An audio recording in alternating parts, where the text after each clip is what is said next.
Abraham, let me know if you're ready for me to give the pre-meeting talking points. I am ready. We're right at 6:30, so feel free to kick off.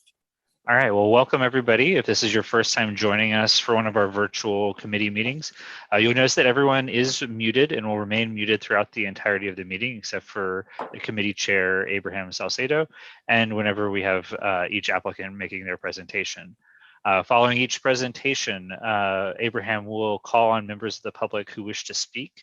You can participate in the meeting by going to the reactions icon and pressing the raise hand button. You find the reactions at the bottom of your screen, and you only want to press it once. If you press it a second time, your hand will go back down. And do not press the thumbs up or the wave. Those are different from the raise hand button. Hit raise hand. If you're on the phone calling in, it's *9 to raise your hand and *6 to unmute. Be on the lookout for a prompt asking you to confirm unmuting once Abraham calls on you. The chat is available for technical support to help with the Zoom software. It is not to ask questions of the presenters or the chair. He will not see it and they will not see those chats. If you're using an older version of Zoom, you'll need to go to participants, the section at the bottom of your screen that says participants, and look for the raise hand feature there. And finally, please try to not just raise your actual physical hand or wave at the screen. There are a number of people in the room and we may miss it, and we don't want to miss you and the comments you have for the meeting. With that, I'll hand it back over to Abraham and he can get started whenever. Great. Thank you for that, Will. So welcome everybody. Welcome to the Street Life Committee of Community Board 8 for the recording. Today is Tuesday, June 1st, 6:30. As Will mentioned, my name is Abraham Salcedo and I chair this committee. A few rules of the road. I'm going to, as Will said, I'm going to go down the agenda and invite every applicant or representative to speak to their application briefly. I will then invite questions or comments from members of the public and then go to my fellow committee members. One change to the agenda. I'm going to start with section 2, the item that's listed as 1, which is the discussion topic. I'm going to take that at the end, as I always take discussion topics at the end, as we can normally run through other applications quickly and allow for more robust conversation then. One other thing, Will, I just want to make sure I'm reflecting the correct fellow committee members. I have Barry, Cause, Marco, Miss Brown, and Russell, and myself. Am I missing anyone? That is all of the CB8 members that I see right now, and I'll let you know if I see others join in. Okay, great. So with that, we're going to start with item 2A. Do I have a representative for Venky's DBA Ohm?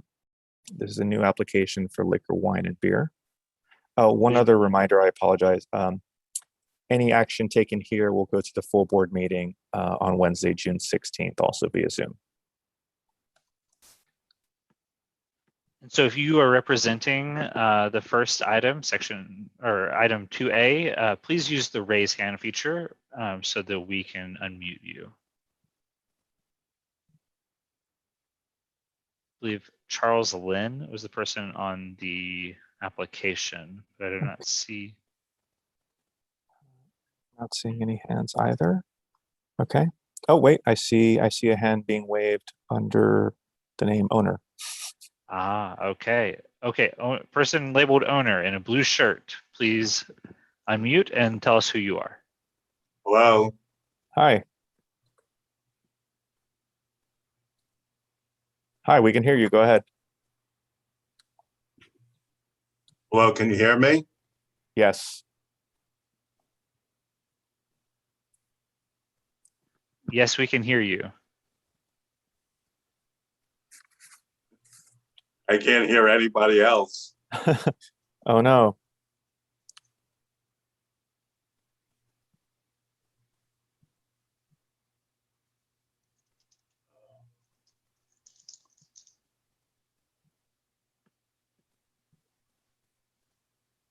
I'm chatting him to see if he can turn his sound on, but Okay. you may want to move to. Okay. I'm sorry. Can you hear us now? Yeah, I can hear Okay, great. So tell us your name and tell us you're the applicant for DBA-OM. OM? you. That's correct. Yep, So I'm great. Charles Lynn. The applicant is Vecchi's Food Corp. And with me here is Sabhas Chilka. He's the principal. And the address of the premises is 1531 York Avenue. It's right at the corner of 81st Street and York Avenue. I know it well. This is a application for a full liquor restaurant license. The premises itself has an occupancy of about 40. There's about 750 square feet. It's going to be an Indian restaurant with 10 tables and 29 chairs. They have one customer bar. The bar will have 5 bar stools. It's about 19 feet in length. The hours of operation is Sunday through Thursday, 11 a.m. to 3 p.m. And then there's a closing from 3 p.m. to 5 p.m. and then reopening from 5 p.m. till 10 a.m., 10 p.m. Then on Fridays and Saturdays, it's the same situation where it's 10 a.m. to 3 p.m. and then reopening from 5 p.m. to midnight. There will be background music only. There's no live music, no promoters, no events, no DJs, no dancing. It's 70% food, 30% drinks. My client is experienced in the industry. This is actually a removal. He had a current location at 1593 2nd Avenue, which is 83rd and 2nd Avenue. And his lease expired and was looking to get a new location that he picked this location. That was a restaurant wine license. So rather than to do a restaurant wine and a removal application, I decided probably would be a lot easier to just do it as a brand new liquor application. He's besides having that location on 2nd Avenue for 7 years, he also has another premises, Tulsi Foods Inc., doing business as Indian Table at 239 Court Street in Brooklyn. And he's had that for about 3 years. He has no adverse license history on his current license. The only adverse license history that he had with regards to Court Street was one recently where one of the waitresses did not have her mask fully over her face. So they got an executive order for a violation and he had to pay a $1,500 fine. Otherwise than that, he's never had any adverse license history with the liquor authority. At that location, there was a previous licensee. It was Yuko Sushi Inc., doing business as Aki Sushi. They were there since about 2015. Closed up. I think they were a casualty of the pandemic, and that's the reason why they closed. I don't believe there was any adverse license history at that premises either. And as far as the 500 foot, I think there's only one on premises license within 500 feet. So that, and it's an Indian restaurant, very extensive menu. I supplied the committee with the copy of the menu. He has been open for a while, where he has pickup on the side of the restaurant on 81st Street. So that has been temporary. There's also a sidewalk enclosure on 81st Street, but that was built by the sushi people, and that will be taken down once all this pandemic situation closes. If he just does decide to have a sidewalk cafe, of course, we have to come back to you and to the liquor authority with regards to an alteration if we want to include the outside cafe. Great. Thank you so much. Really appreciate the thorough walkthrough of the application and clarifying all of the items.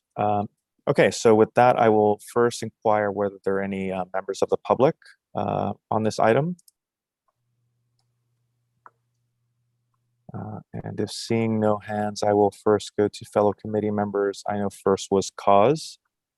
Yeah, you mentioned that that structure on 81st is coming down, correct? Yes. Yeah, because I was by there and they were just building it, so that's what made me curious about it. Yes. You know, I'm surprised they didn't do it on the on York rather than leaving a 2-foot clearance there. One question I have: you're on the corner. What we're trying to do at the CB8 is trying to get people to adopt a trash can. This is for sanitation.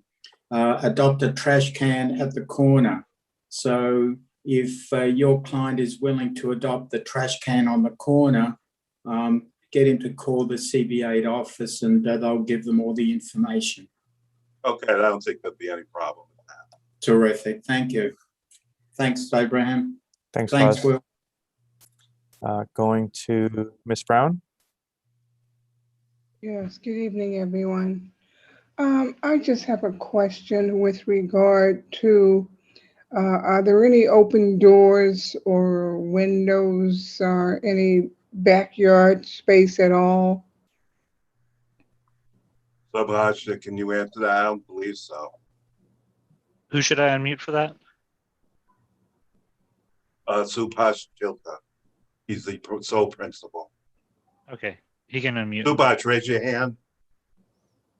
Go ahead, you can speak. You're unmuted. Yeah, there are no windows open or any backyard or anything like that. All right, thank you. Then I can support this application. So move to approve and call the question. Thank you, Ms. Brown. Marco. Yeah, I would like to be very sure if I hear properly.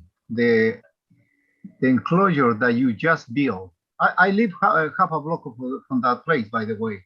What is the The question is, are you going to remove that one? Can you speak? Go ahead. Yeah, Subhash, go ahead. That is a temporary structure because of this COVID situation. City gave a permission to build it. That's what we did. Maybe it is going to be up to September. That's on the city, whatever makes a decision, we'll go with it. I think, Abraham, we have a serious trouble right here. The problem is the applicants, even the attorney, he doesn't understand the rules of the new rules for outside outdoor dining structures. And he doesn't understand that that is completely unlawful and they will receive $1,000 fine. This is the new regulations to legalize the outside outdoor dining. So the problem is, if you read the regulations, doesn't say that you can build and then you remove. So my inclination is, honestly, I mean, I'm going to oppose this application unless on the application you remove the service on the outdoor structure that you just built. So if you want to do that inside, I'm 100%, I will support your application. But if you want to include the outside, then basically I do have a problem and I will oppose this application. Okay, thank you, Marco. Okay, did you want to respond to that? That outside's going to be removed. My filing, I haven't filed with the liquor authority yet. I never do until I have we go through the whole committee process, but that is not included on the application to the liquor authority because it will be removed. Abraham, if that is the case, so it's not gonna be served in that area, yes, I will support this application. With that, Okay. we had to put on a stipulation saying that that does not include the outside structure. Yes, I will support that application now. Okay. Makes sense. Thank you. Okay, we had a Barry, I see your hand up. Yes, call the question. Great, thank you. Cause, were you in the same vein or did you have an additional comment, Cause? No, I'm confused now. Somebody says the structure was going to be removed. Somebody said the structure is going to be removed in September. So if it's not removed now, there is only a 2-foot clearance, which is against the law. The understanding, what I'm hearing is that the applicant plans to remove it in September. So it's going to be up for the next 3 or 4 months with a 2-foot clearance. I'm going to oppose it. Okay, Ms. Brown. Thank you. I would approve the application with the stipulation that the structure be removed immediately, as opposed to waiting till September. Okay, so it is it is your motion on the floor to approve. So you would like to amend your own motion? Yes, please. Would you like to inquire of the applicant if that would be amenable to them? Yes, please. Yes. That's why I'm having my hand raised. Yeah, go ahead. I would like to ask Subhash if in fact we could do that, which would be an accommodation, and more than accommodation, it would be the best interest of all parties if we could have it removed right away. Subhash, you have any reason why you wouldn't want to move it right away? That is because of the seating restrictions that the city allowed to build on the sidewalks and the storefront. So that's what we did. Otherwise, we had no intention of doing anything like that. We just spent a lot of money on that. So can we wait until September? No. If you cannot remove it right away, I cannot support this application. Okay, Marco. Yes, thank you. Let me remind you to the owner, you can remove and you can put your tables and you can still serving outside. That's no problem. The problem that I have is the structure that you have over there. So you put the tables outside, you do your business like everybody does, put the tables outside, make your profits, and that's it. But you have to, at this moment, I would like just only to recommend to remove this structure, and then I will fully support your application. However, you can still put your chairs outside without that structure, so you can still making some money. Okay. Just following the procedures, since we already had the question put forward, seconded, and called, we have to follow the first question. So we have to take the first motion to approve by Lorraine unamended without the request to remove the structure. If that does not pass, then we can take another proposal. So right now, we're going to call the question on the motion to approve the application with the detail from the applicant that structure will remain until September. But however, the outside footage will not be included in the SLA application. So that is the motion to approve. So if you're voting no, not voting for cause, raise your hand on this motion to approve as presented. Okay, so I'm going to go with all four. So Marco, you're voting no. No. Okay. No. Cause. No. Cause no. Barry. No. Okay, and Russell. No, and then I have a comment when you're ready. Okay, and then Ms. Brown. No. Okay, so as of right now, we have 5 no's, 1 yes on the original resolution. And okay, Russell, I'm waiting for your comment. So if the issue is clearance, I'm wondering if the applicant is resistant to taking down the structure entirely. I'm wondering if I mean, you mentioned that you would spend money on it and all that. I just wonder if there's any way that it can be adjusted or fixed to actually allow for more sidewalk clearance, because that's obviously the concern, and it's a valid one. You know, there's supposed to be room on the sidewalk, and the 2 feet of sidewalk clearance just isn't really sufficient. So I don't know what kinds of adjustments you can make to adjust that concern, but it seems to me that that's maybe a middle ground without saying you have to take it down entirely and not have any of the outdoor seating and not have any kind of structure whatsoever.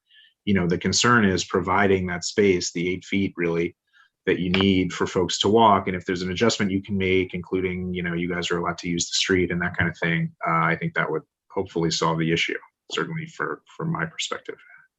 Subhash, do you want to respond? Yeah, we built it according to the city's specifications. Whatever the measurements the city gave from the curb, how many square feet we have to leave, we went everything as per the city's code. We haven't done an inch of extra construction out of the measurements what city mentioned. Have you, I mean, I don't, have you measured are you saying that there's 8 feet of clearance on the sidewalk? Have you measured? Do you know actually what the clearance is?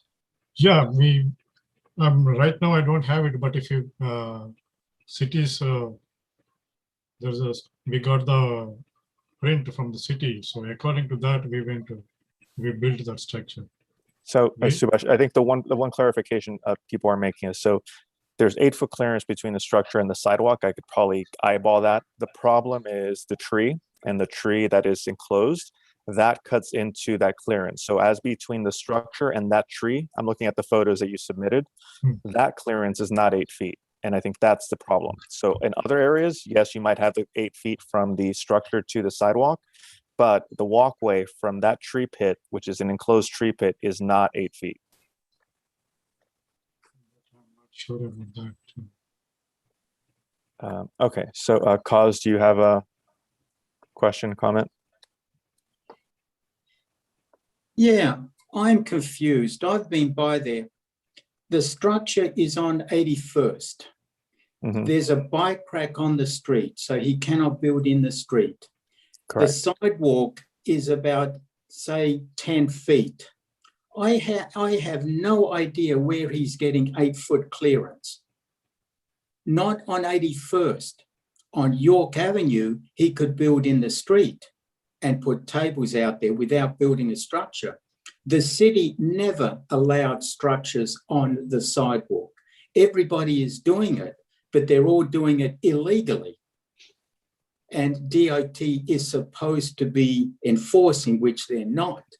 But this structure is strictly illegal. There is a 2-3 foot clearance between the structure and the edge of the sidewalk, and there's the bike rack right there.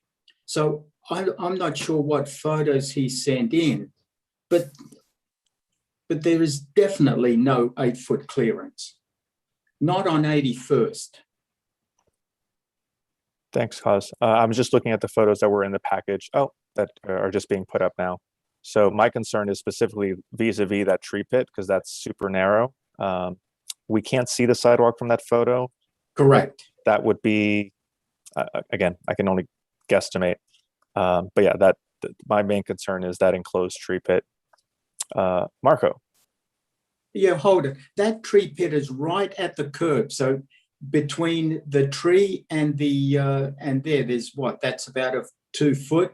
So no way in the world is there an 8 foot clearance there. I hate to disagree. Okay, Marco.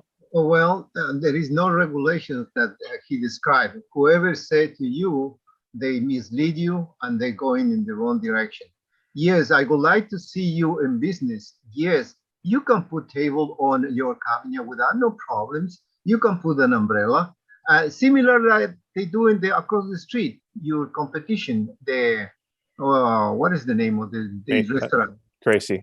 crazy. Yeah, you can do exactly the same. You see what they did? You can do exactly the same, and you can serve outside with your table, put a retractable awning, and you resolve your problems. The big problem that I have is now not only what you did is you change even the means of egress, which is basically there is another regulation that I didn't check your application, but that will be another issue that probably you did unlawfully because the architect that was involved, he never ever advised to do that. So my advice is you was misleading with somebody else that is possible to do that, and that is wrong. And again, I would like to support your business inside. I would like to support you want to put tables on York Avenue. Fine, exactly. Copy across the street. That is perfectly fine. Nothing wrong. Thank you. Okay. Subhash, do you want to respond, and then I'll go to Russell? Yeah, the across the street grace and mutual are there just a temporary there. I can submit you a document from the DOT which shows exactly what are the measurements we have to leave, how many feet we have to leave from the sidewalk. It's on their website on DOT. Anybody can look at it and see. Okay. Russell? Thanks. Yeah, so I mean, Abraham, I think, has summed it up really well. The issue really is the tree pit. It does look like from the photo that there is more space on York Avenue. And so I wonder if, you can use more space there to make it up that way. I don't know what to do, and I'm not really hearing a solution from the applicant about this, issue about the narrow space with the tree pit. I mean, I take your point about the sort of overall, sidewalk area, but it is, you can clearly see you're just going to run into a bottleneck issue at the tree pit there. And, this stuff like that has been causing problems for folks trying to walk down the street, and it piles up and everything like that. So that's obviously the issue. And I just am hoping that there's some kind of a solution that you guys are able to come up with here. Yeah, so I just I just pulled up again the open restaurants, outdoor dining area seating requirements, and if I was able to put that up, the diagram there clearly says there has to be an 8-foot minimum path clearance for sidewalk seating. If we scroll down in the sidewalk seating area, those bullet points clearly says must leave an 8-foot clear path for pedestrians. So again, I don't know where the guidance for you, sidewalk structures, again, platforms may not be installed. So the clearance is something that has to be there and permitted. So it does say, sorry, I'm looking at it. It also says tree pits are exempt.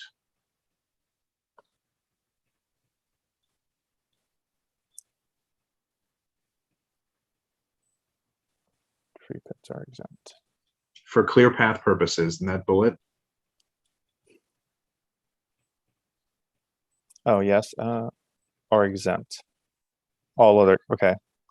So, but I'm still not confident that from that structure to the end of the sidewalk. Okay, fair enough. So what we can do is if you want to submit actual measurements, and because I don't see that in the application, measurements for the structure, we can reconsider and hold this over to do that. But again, just an eyeball view, I would be not confident. I can't say yes or no, but whether the structure to the edge of the sidewalk would be the 8 feet clearance that is required by that outdoor requirement. Right, so that's being shown, that's the original without the enclosure.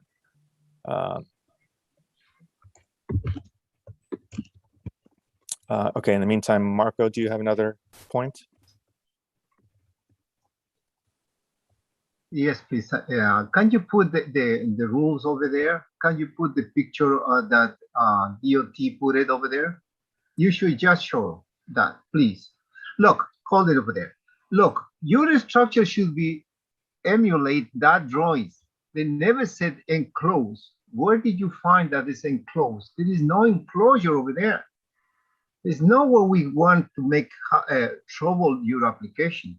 We don't want to go against your business. That's not our intention. Our intention is to try to comply what is the rules. That's it, nothing more. Inside, 100%, I would support you. And I would like that you should be in business because that corner has so many owners that it has been coming and out. And I would like to see that you be successful in that part. We don't want to be that you run away from that place. We would like to see in business, but follow the regulations. It's right there in front of your eyes. Please, I'm sorry to be too direct, but my position, I'm going to maintain that you are not in compliance with the rule right there. Thank you.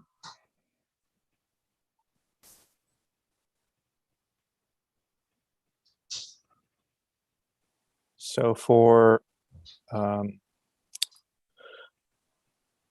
Zubash and just wanted to, and Charles, whether you guys want to move forward today. I'm getting the sense that the next motion is going to be to disapprove, and then obviously it'll go to the full board, or whether you want to take some time and revisit the diagram and revisit the regulations and decide what you want to do with the structure. So I'm leaving it up to you. We can move forward now, and I will ask for another motion, and or you can at this point ask to be rolled over to next month once you've had an opportunity to, in further detail, look at the measurements, take the measurements, and let us know what you want to do with the structure.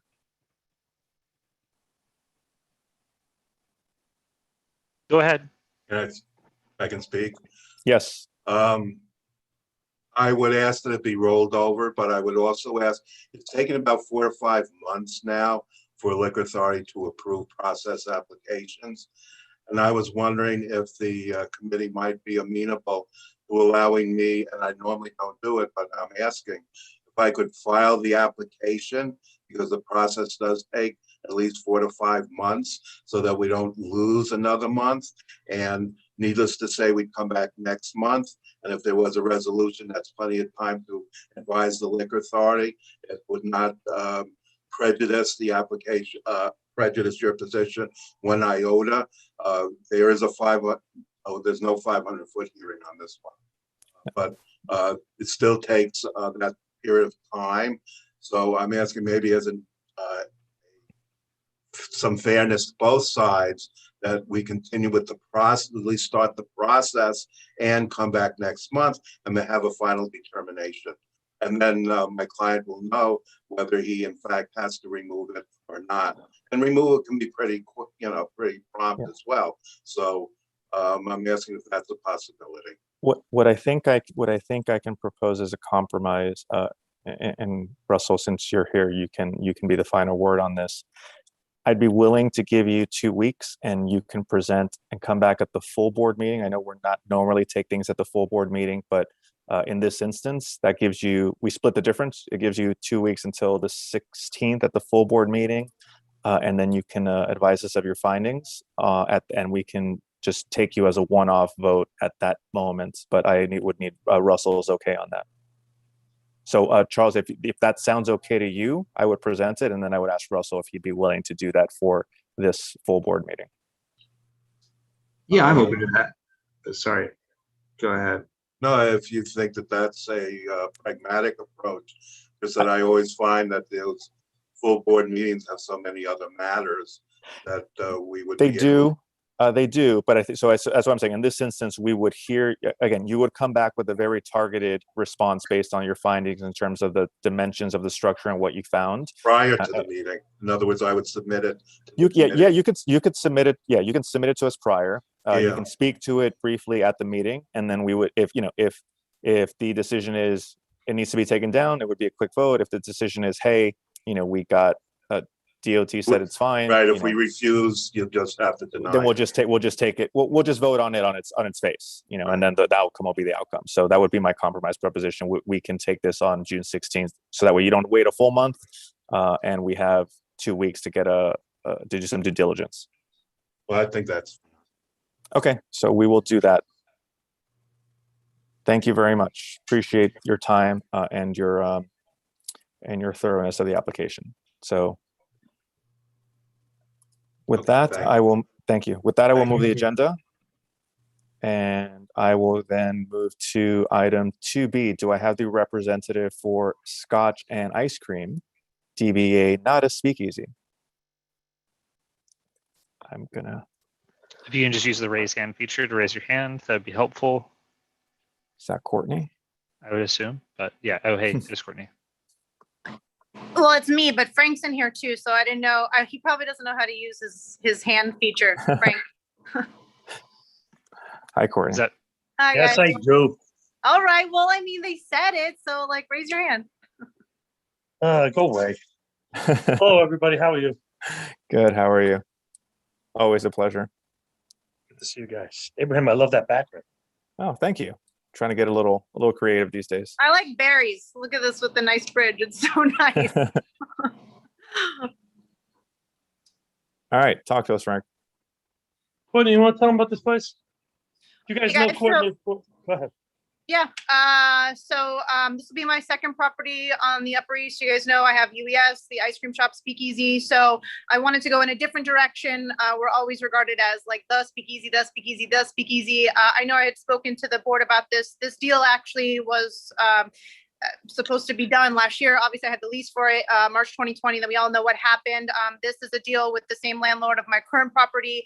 It's that corner deli, and he had the basement space, about 1,100 square foot, that is really not being utilized for anything. And I told him that I would love to take that. We have a great relationship, which is really the only reason why I lasted through this pandemic and through everything that happened. So kind of just waited, stalled for a year. It's going to be, there's no outdoor seating. It's called Not a Speakeasy for that exact reason. Another place, unfortunately, a lot of the places closed in our neighborhood, and I'm seeing now that the community still wants like a nice place to have a cocktail, have something to eat, not a full-blown restaurant, but definitely have, food with their cocktail. It's limited seating. The one big piece that I refused to move forward on this deal was the ADA access. Originally, there was a structural wall that was blocking the elevator entrance to the space. The landlord and I fought for a good year, basically all of 2019 about it. But he finally agreed, and you guys can see on the plans that he blew through that wall. So there is elevator access, ADA access. So that way we're obviously clear to go with that. It's not going to be open 7 days, minimal days, place to cocktail, a place to have, something to eat, to enjoy, second space in the community. I had the opportunity to take UES to Miami. I mean, this is, you guys know, you all know I talk too much, but I had the opportunity to take this and to go to Miami. And honestly, you guys know I'm an Upper East Sider. I live here right on 89th. And I felt very adamant about staying in our neighborhood and helping it with its comeback as well as New York's. I feel like our community needs places now more than ever. And I've waited a year to do this. I'm very excited about it now. And that's it. Great. I turned it over Thank to you. Courtney because I thought it was silly to try to get a word in edgewise. Well, I think everybody knows better by now. That was your fault. I was going to stay muted, so. It's not going to happen. We'd be happy to answer any questions you may have. Thank you very much. All right, just quickly for the reporting. Food and drink, 55 food, 45 drinks. It's right on the avenue. Hours, Thursday till 2, 4 p.m. to 2, Sunday to Wednesday till 1, and then Friday, Saturday till 4. Standard for location. And then do I have any members of the public on this item? Just a reminder for the public that you can raise your hand by going to the reactions button at the bottom of your screen and pressing the raise hand button there. Also, as an aside, very happy to hear about the ADA resolution. Yeah, very important. Thank you. Cool. All right, Cause, I'll go with you first, and then Marco, then Ms. Brown. Yeah, my usual question, if you're willing to adopt a basket for the corner, call the board office, and you can also promote yourself on the basket, put, any ads and everything. Yeah, So, definitely. Love that. Terrific. Thanks very much. Mm-hmm. Call the question, approval. Okay, Marco? I would like to ask a question. What exactly is the location? This is the deli. Yes. You're taking the deli? No, Yeah, no. cool. Well, actually, I'm hoping to when their lease is up. But it's on 84th Street. So if you see the picture there, you see, so the deli you enter on 2nd Avenue and the entrance is the stairway down, right, to that building. There's 2 entrances. One will be for the staff, one will be for the guests. And then on that building, that 301, it holds 2 addresses, the 2nd Avenue address and then the 84th Street address. The elevator entrance is on 84th Street, a little bit more to the right. So I'm not sure.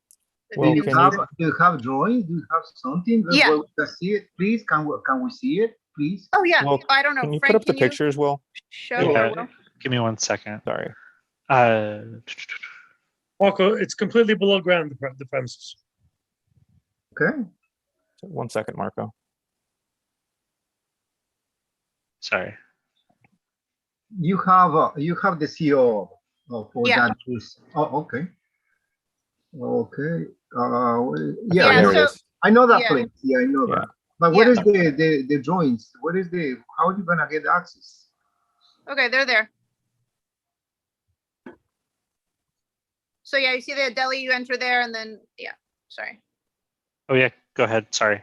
I'll go slower.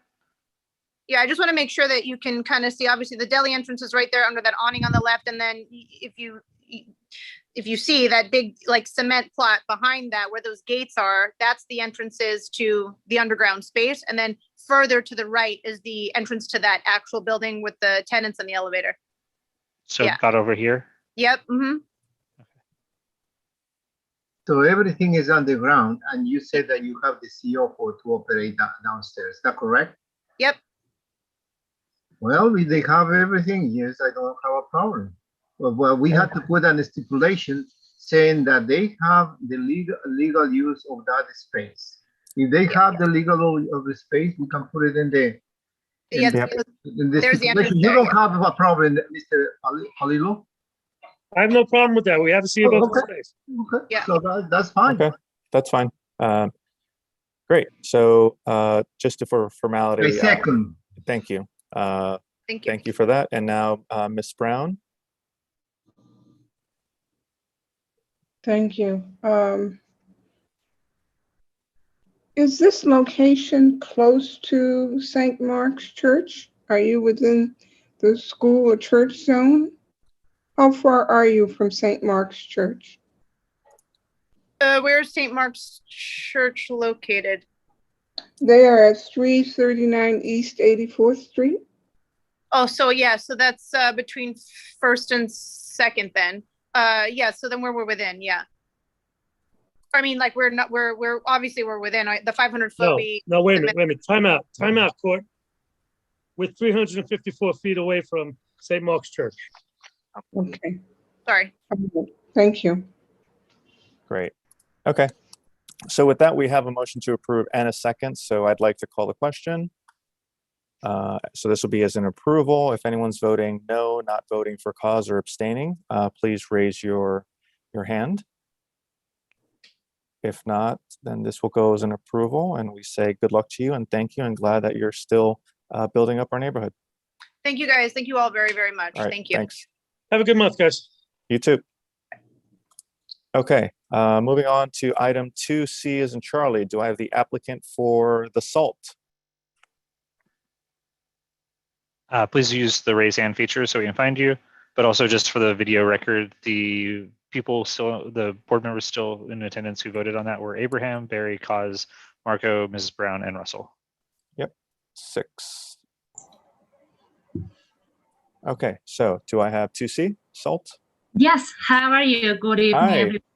Hi, Mr. Sassel. So my name is Sandra Hong. I'm calling representing the Salt Restaurant. So I have the 2 wonderful owners here present. So I had John Maya and Yabus Gulu present over here in case you would like to ask any questions after the meeting. So pretty much like this restaurant was just took over with so on the renovation. We're not doing any structural changes to this restaurant, as you might see on the photos. The only thing that we're just changing is the kitchen. So we just hire a licensed fire master to do the filing for the kitchen and to make everything legal. And according to our certificate of occupancy, we just pull out from the apartment building records. It can legally occupy 135 persons inside, but we're not taking that maximum occupancy in the restaurant, given the COVID situation. So I spoke with the owner, so they wanted to just utilize 74 personal capacity. That will include employees in the customer seating area. And also on the floor plan, we're just gonna have about 21 tables proposed. You might see on the photo, we don't have any tables and chairs yet. We're just painting the floor, painting the areas, just fixing up and putting new beautiful light fixtures in the restaurant. And we're just gonna open the restaurant from 11 o'clock in the morning every day. And we propose to close until 12 midnight every day as well. And we're serving 70% food and 30% alcohol beverages. This is not gonna be any type of nightclub environment. This is gonna be a Mediterranean restaurant featuring Turkish cuisines in this neighborhood. As I walk around the block, due to the 500 feet hearing, I noticed that there's a few 5 restaurants or 5 or 6 restaurants that have full liquor license around my block. And each of the restaurants feature different type of cuisines, which I believe we're not going to have a negative impact having a Mediterranean restaurant with a full liquor license. Our intention is just to have not a full liquor bar, it's just a few liquor bottles that could go very well with the food dishes that we would like to offer in the menu.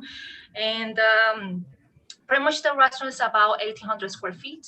It's not really a big restaurant. And we also located a really nice corner between 61st and 62nd Street on First Avenue. Originally, the restaurant used to be like some sort of like a tapas place. I'm not sure what type of cuisine they had before. As per the owner's statement, they actually told me the place was pretty much abandoned during the COVID times. And then the previous owner kind of took all the equipment that was inside the restaurant. They just left nothing. That's why we just see in the photos, it's pretty much almost naked. There's nothing in there. We're just painting the floor, putting new equipment, new light fixtures. And also it's gotta be background music very low. We're not intended to have like I said, a nightclub environment. It's gonna be low and try to comply with the neighborhood, not to have any complaints. And we were very aware about the noise complaints around the block. So we would like to also comply with your commuter board for the future if we get approved for the full liquor license. And I think that will be pretty much it for our presentation. Thank you so much. Really appreciate that. So first, I'm going to go with members of the public. So Judy, I see your hand up. Welcome. How are you? I'm good, thank you. Abraham, I hope everyone else is good. I wish them well. El Perón was there before. It was one of our very favorite restaurants, and they did an excellent business before COVID visited us. So I wish them well. When do you think about you plan to open the restaurant? We're thinking around late July or late August, somewhere probably sooner. Okay. And will you be doing any kind of brunch or anything? Brunch, yes. John, would you like to talk? Yes, we will. Okay, well, I wish you the best of luck. You answered the question about the music, and I assume that you will not be opening the windows, or what's the story with the windows? No, they're not openable. They're not operable. They're closed. Okay, thank you. Good luck. Thank you. Thank you so much. Okay, so I will go to Marco and then to Barry. Yeah, I would like to recommend the approval of this application because this is completely a restaurant. The hours of operation is reasonable, and I think we need you the business. Thank you, and welcome to come into the community board. Thank you. I would second that. Barry? Call the question, please. Wonderful. Okay, so calling the question. This is a motion to approve. If anyone's voting no, not voting for cause or abstaining, raise your hand now. Otherwise, this will go as an approval, and we'll say welcome to SALT and good luck to you. Thank you. Great. Moving along I have my next applicant, a representative for item 2D, Anna Nazarova and Robert Meller.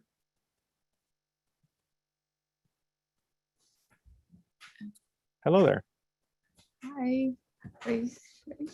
Hi. Hear us? Tell us. Yes, we can hear you. Tell us a little bit about your application. Hello, everybody. Hi, my name is Robert Meller. This is my partner, Anna Nazarova. We live a block away. I've been in this neighborhood for the past 29 years on 90th Street. We're applying for a new liquor license, which is 1702 2nd Avenue, the former Rathbones location, which was abandoned by the previous owners. We were approved for the same concept back in November of 2019. We actually had the lease for Genesis, 1708 to 1710. At the last minute, we lost the lease to someone who signed it a day before. So we were in front of the board back in November, which I sent you a copy in your package. We're basically gonna have 13 bar seats, 62 regular seats, along with 17 tables. Our official occupancy downloaded is 113 people. We plan on serving barbecue inside and outside, along with brunch Saturday and Sunday. Our music will be very low background music with soundproofing, which we will install just to make sure we have no problems. I personally have owned many liquor licenses. I've never had any violations on any of my liquor licenses. I've had over 6 licenses in the past 23 years. Currently, we own Slide Barbecue, which was voted 2 out of 3 years the #1 barbecue in the borough in Maspeth Maspeth, Queens, and we've been there for the past 7.5 years. We plan on having food to liquor like we have in Maspeth over here at 1702 2nd Avenue, 75% food to 25% liquor. We do have 2 front windows, and we were requesting, if possible, we can open them from 11 a.m. to 11 p.m. We do have a courtyard, which we would like in the back, which we would like to see if we could utilize it. We would like to possibly enclose it and also close it by 11 p.m. Regarding outside, in the front of the facade, there's no permanent structure whatsoever. We just, it's not feasible because of the street. And we're just gonna have regular 12 outdoor seats like they had before. And you easily have a 10-foot clearance if, I know the law's 8, but we have plenty of clearance for that. They had a legal license, obviously, for outdoor before, so we're gonna abide by exactly what they had previously. Great. Thank you very much. I'm going to ask for questions of the public. So if anyone from the public has a question or comment, I'm going to just touch briefly on the windows. I will leave the rear yard because I know that will come up by my fellow committee members. Typically, we for CB8, doors and windows have to be closed by 10 rather than 11. So we'd say doors and windows by 10. I'm fine. Okay, great. So seeing no members of the public, I'll first go to Marco and then to Ms. Brown. Thank you. 2 questions. The first one is, do you have a certificate of operation because you have more than 75 people? I have a legal C of O of 113. And I'm asking if you have the certificate of operation, which basically when you pass 75 people, you are required to have the second CO. That's what it's called, more or less. The POA, the Public Assembly. I'm not sure because that's filed every year. I mean, we will definitely file it with the correct department. That's not a problem. Yes, DOB again. Yes. The only situation is, are you in agreement that as a part of the stipulation that you're going to provide the certificate of operation because you passed more than 75 people? 100%. Okay. Now the rear yard. The rear yard, unless you have in the CO to legally to use the rear yard, I will support. If you don't have in the CO the use of the rear yard, I will oppose that part. The rest, you're welcome. I'm very happy to see your business right here, and I hope that it comes soon. But these 2 items is very important for me. And unless you put a stipulation that you're not going to use the rear yard, and that's fine too. It's your decision. Well, I mean, Yeah, I mean, maybe you can give us, I have to do a little more research regarding the backyard. I know there's other places right next door that are using the backyard. The GAF has a backyard. Genesis had a backyard. So I know it's legal. I just, have to find out exactly how I'm going to go Well, about what it. you can do is you can file an application in DOV, obtain the use of the rear yard, and then you come back and you can use it. That's fine. So just to clarify what Marco is getting at is that, so if your C of O currently includes the rear yard, then there's no issue. If it is not currently included, then you would have to seek to amend the C of O to include the rear yard, and then we'd be okay. So I'm actually looking at it right now. If you give me Okay. 1 second. Let me try to find it. Okay.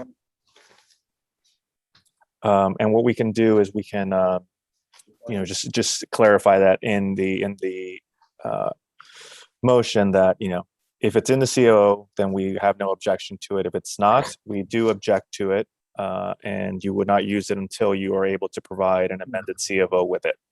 Right. Okay. I sent you guys the C of O. Would you happen to have a copy of it? I'm looking. I'm scrolling.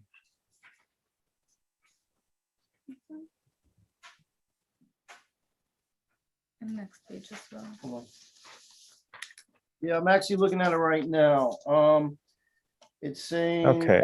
First floor. Right. Cellar, first floor. As you say, ground floor. Look for ground floor.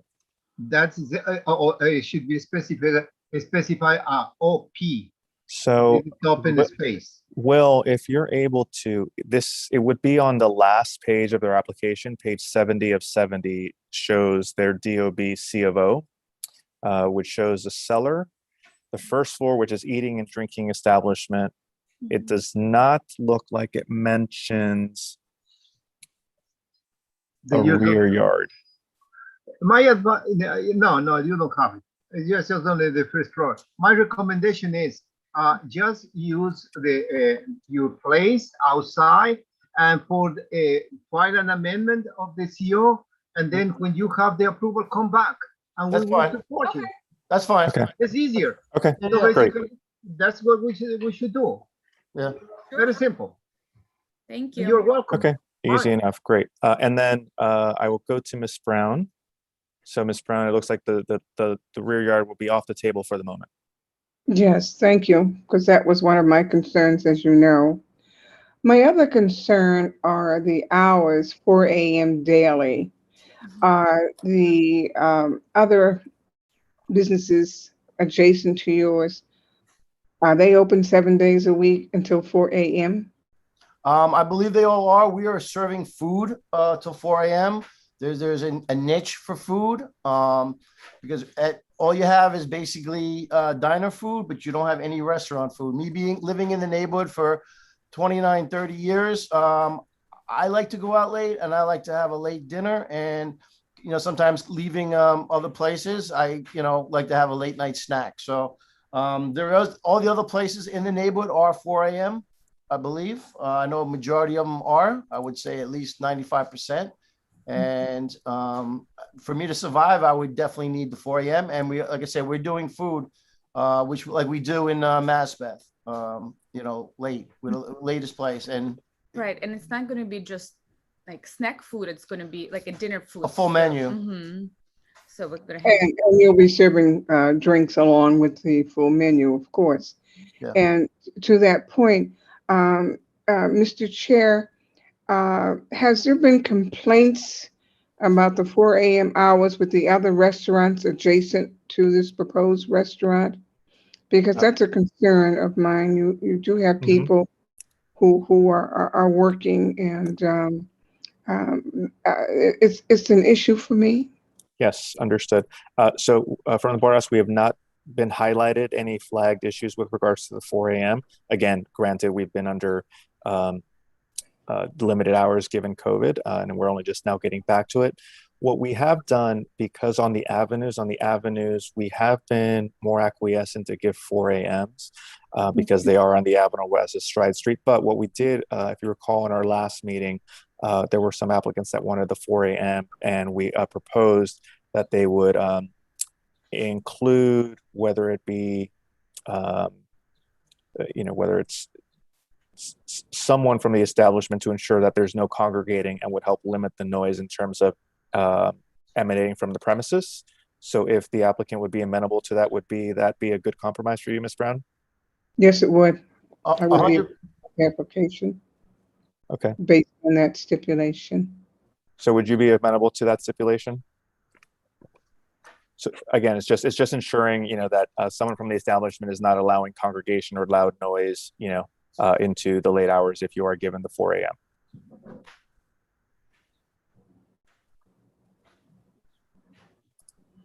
That's to you, Robert and Anna. Oh, I'm Sorry. Yeah. no. We in one of the papers that we had sent you, we there's 3 partners total, and one of us will always be at that site at all times. And Okay. I even mentioned that one of us will always be by that front entrance, checking, making sure there's no problems, no headaches for the Okay. neighborhood. Because like I said, I've been living in this neighborhood for years, and I respect this neighborhood, and this I'll probably Wonderful. die in this neighborhood one day, but hopefully I'll live longer. Long time from now, let's hope. That's Okay, all. so in that case, we will, if you don't mind, we'll add that as a stipulation in terms of managing the noise and congregation. Sure. And with that, I think, Ms. Brown, would you make a motion to approve with that stipulation? Yes, I make a motion to approve and call the Thank you question. so much. I will second that, and I will go for calling the question. Unless you have a different point. Oh, no, okay. Good. So we're calling the question. This is an approval with the stipulations discussed. So if you're voting no, not voting for cause or abstaining, raise your hand. Otherwise, this will go as an approval. And that is an approval. So we will say good luck to you, welcome, and thank you for being part of the neighborhood. Thank you so much, everybody. Thanks. Have a Thank good you. night. Good night.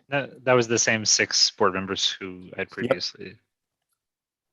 Great. So now item 2E is an Edward. Do I have a representative for Tuscan Provisions?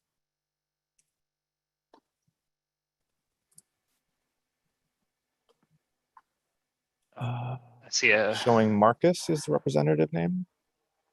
I see somebody with their hand up. They just have to unmute. If that's Hi Harris. there, Harry Kemp here. I'm the attorney for. Hi there. How are you? Good. How are you? Welcome. Give us the rundown.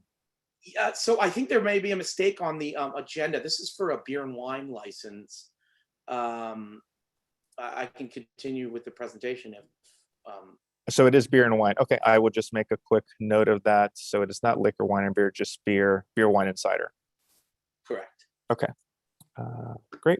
Apologies for that, but thank you for clarifying. Okay, go ahead. So this is Tuscan Provisions. This is 824 Madison Avenue. It's between 68th and 69th. It's on the corner.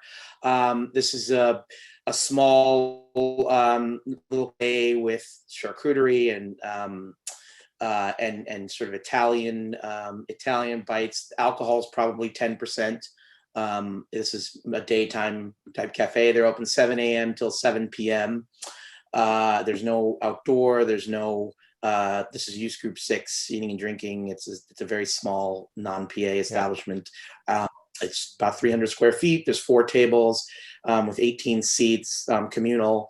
There's no outdoor open windows or anything like that. So it's very small, quiet, little Italian cafe. Wonderful. Great. Thank you. That sounds excellent. I'm going to go and inquire if any members of the public on this item. And if seeing none, then I will go to. There's one, Judy Schneider. Hey, Judy. I don't know what happened, but my whole screen went kaflooey. Sorry about that. Are you going to have music? There's very quiet background music. It's just from small speakers. Okay, and when do you expect to open? They're trying to open as soon as possible. Hopefully they're going to open without the liquor license and just serve. Like I said, it's a small cafe, and the alcohol is 10% of the business maximum. So it's they're probably going to try to open in the next couple weeks here. If you mentioned, I'm sorry, I missed it. What kind of food did you say it was? It's Italian light bites. There's, it's cold prep, little paninis. Then there's coffee and espresso drinks and things like that. Seeing some quiche, some soups, charcuterie. Well, thank you and good luck to you. Great, thank you. And now I will go to Marco. Motion to approve. You shouldn't be even right here. Right. Unless, I agree. unless you bring that the music behind you. But no, I mean, motion to approve. Welcome to the community board. I'm very happy to see you right here. Yep, great. Ms. Brown?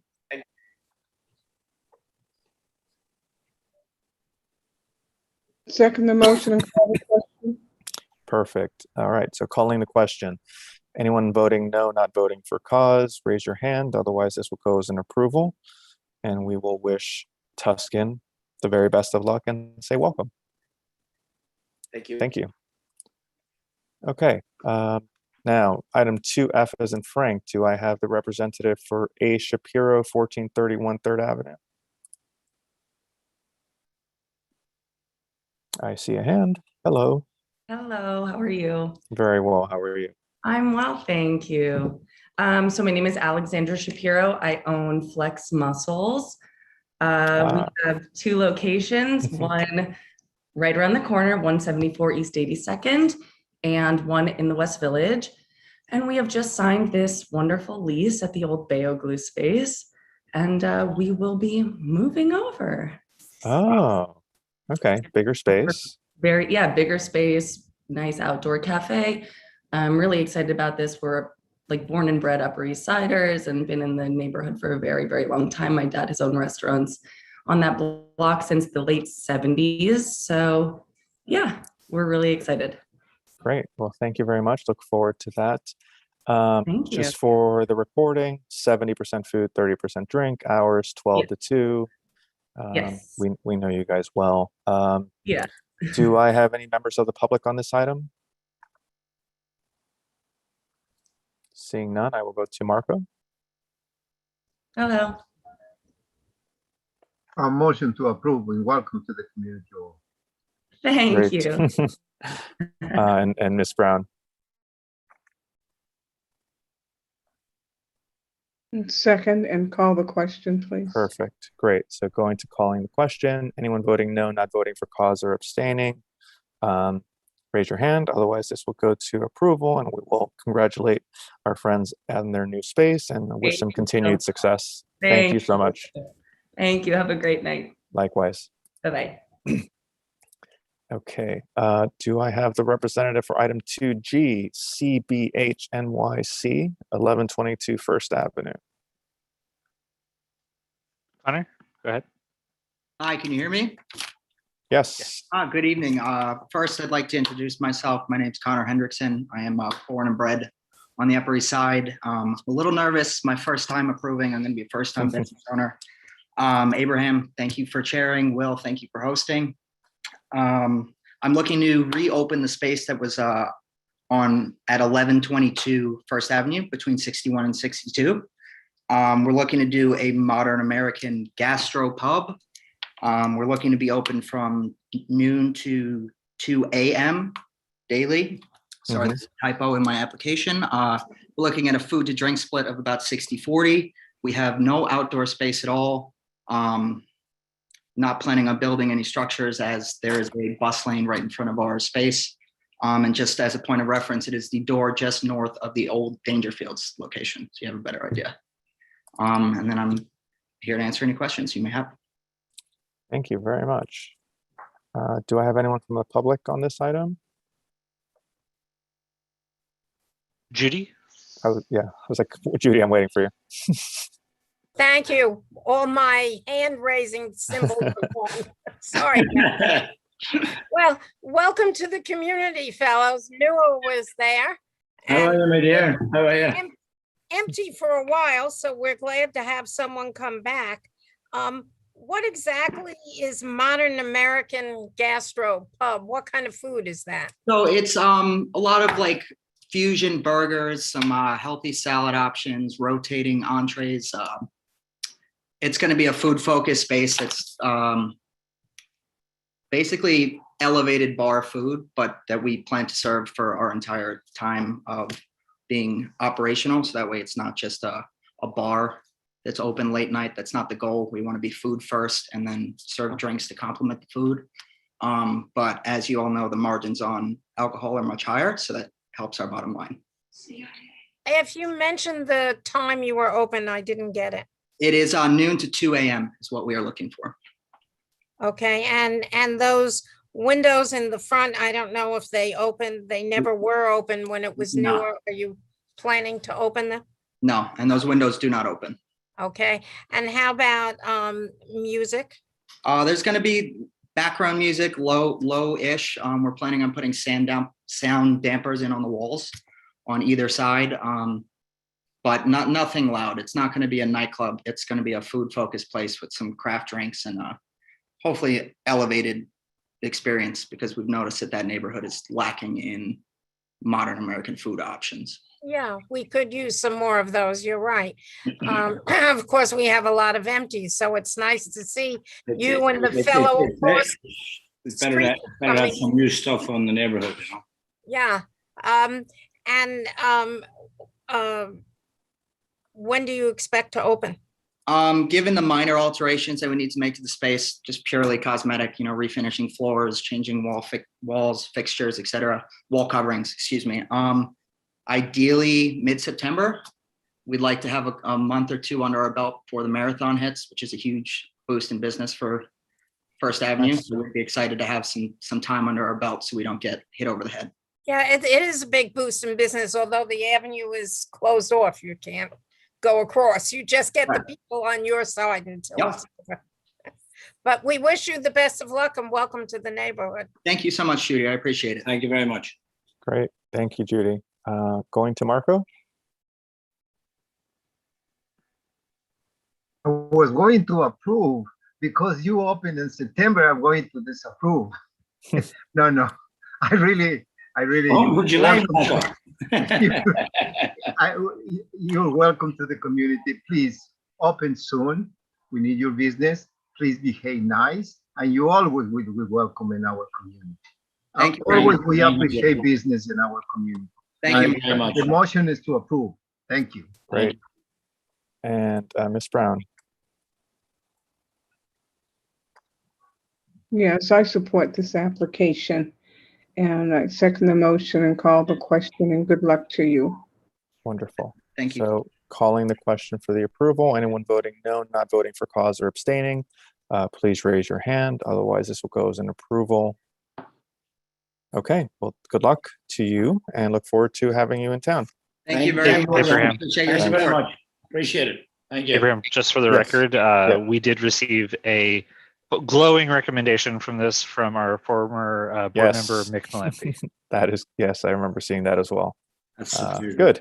That's always a good vote of confidence. Thank you very much again. Great. Thank you. Take care. Appreciate the board. Cheers. Okay, moving on to item 2H as in Harry. Do I have the representative for 1144 First Avenue?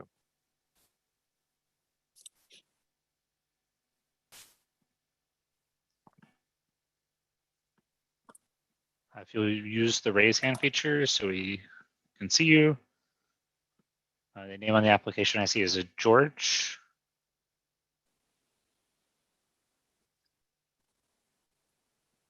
Oh, here we go. Hector. Go ahead and unmute. Hi, how you guys doing? Hi there. So I represent the owner. He recently signed a lease.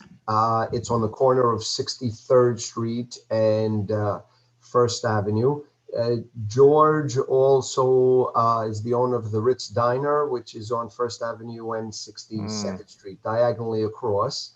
And he's planning to open he wasn't sure of the concept, but I spoke to him earlier today, and it looks like he's going to proceed with a Greek tavern, Greek seafood Mediterranean place.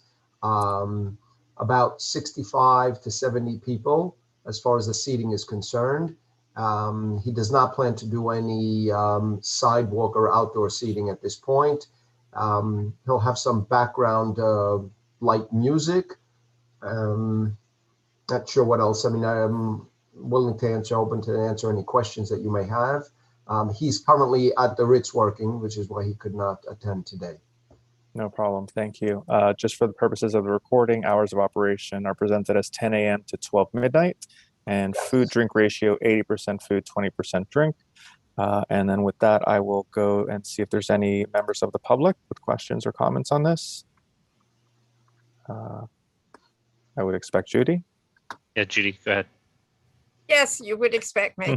Well, first place, George is terrific. The Ritz Diner has been with us. I think we've been here 50 some odd years. I think they've been here as long as we have. So I can only imagine that George is running a good restaurant across the street. I'll let him know. I'm assuming that this is kind of an upgrade from the Ritz Diner, that this is Yes, this is a meal. Yes, this is going to be very different. The Ritz Diner is a diner. This is going to be more like, I think there's a Greek restaurant on York at 76 or 77th. I think it's called Yevsi. There's a Greek restaurant on 48th. So it'll be, I don't want to use the word nicer, but it'll be a little bit more upscale than the Ritz Diner. Will he be redoing the interior of the place? Because the existing restaurant really wasn't people friendly. Yes, which is why he doesn't expect to open for a good 4 to 6 months. He will be redoing the place. Okay, that was my next question. When was he going to open? Okay. Okay, thank you very much. Sure. And I'll call George myself and wish him the best of luck. I'll let him know. Okay. Great. Thank you, Judy. Okay. Let's go in reverse order. Ms. Brown first and then Marco. Yes. I'm looking at a notation here. Is this proposed restaurant within a school zone or a church? So he hasn't hired an expediter to do the plans. I personally don't know. I asked him, he says he does not think that it is, but we'll submit the plans as soon as we receive them. Okay. That presents a problem. I would support this application with the stipulation that it's not within a school or a church zone. It's on the corner of 63rd and 1st Avenue. I'm assuming you're more familiar with the area than I am. Well, there's not a church located within that block. No, there isn't. So you're good. It's across the street from Baker Street, so I don't believe there's any of either. Okay. Well, then I move to approve the application. Okay. Thank you, Marco.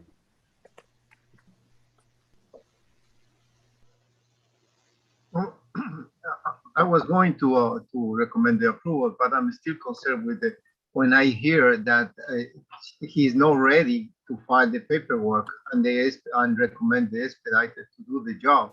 How I'm going to approve or recommend the approval if you yourself don't know exactly what we're going to approve, and if it's within the 200 feet rule. So I mean, it will be hard to approve.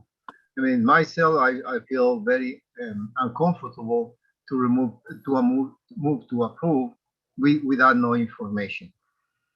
Well, he's going to be submitting his paperwork to, I think he's going to be using Michael Kelly, at which point he'll be able to, I guess, let you know whether it's within the 200-foot rule. Yeah, but that's exactly the problem. You don't know. And if you don't know, how do you think I'm going? Well, as I said before, I don't have nothing against your business, by the way. The only thing is I would like to see that something in writing, we have a document that we said you certify that is not in violation, and I will support. That's the only situation right here. I'm sure I can get that to you before the meeting of June 16th, I think you said was the. Yes. Yeah, I can get you that before June 16th. Okay, without the stipulation, I don't have a problem to support. Yeah, if you can submit that, I think I've just did a quick search. It looks like you're in the clear, but just if you can guys get us that document, then we'll be good to go. Sure. Okay. So Marco, So do you want to second? as a part of the stipulation? Yes. That's fine. That's of course, yes. Okay. So given that, can we call the question? Call the question. Great. So this is a motion to approve with the stipulation they'll provide the 500, 200 certification. Anyone voting no, not voting for cause or abstaining, let us know, or this will go as a approval. Okay, seeing none. I'm still seeing the same 6 of us, so that'll go as a 6-0 approval. Thank you very much. Thank you. Appreciate it. And I'll get you that document as soon as I receive it. Sounds good. Thank you so much. Thank you. Okay, moving on to category 3. We have a change application in 3A for 1304 DBA Fara.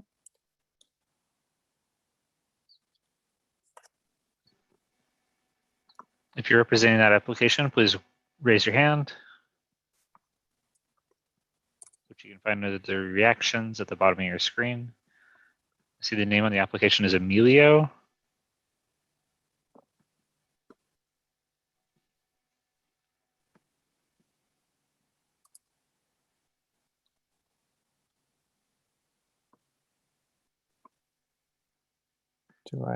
Is there an Emilio?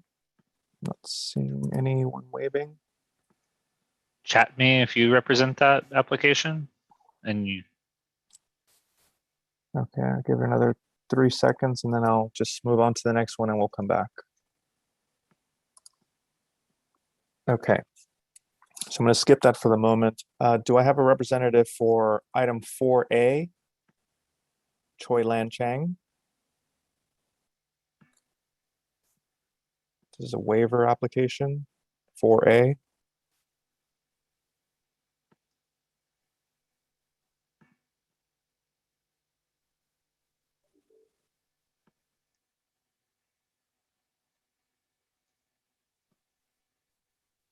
Okay, seeing none. I'll skip that for the moment. So going to 4B, do I have a representative for DBA Bella Blue? Bella Blue.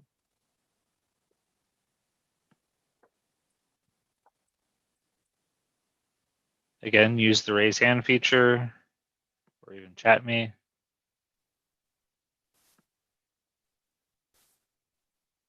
Do you see in Nico? I do not.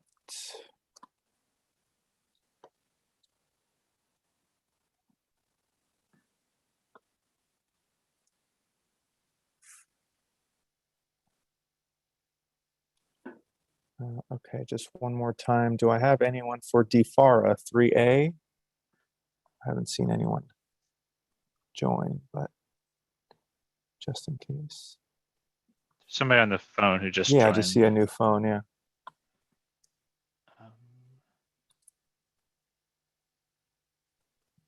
Actually, I think that one is for 3A, Emilio. Okay, great. It's *6 to unmute Emilio.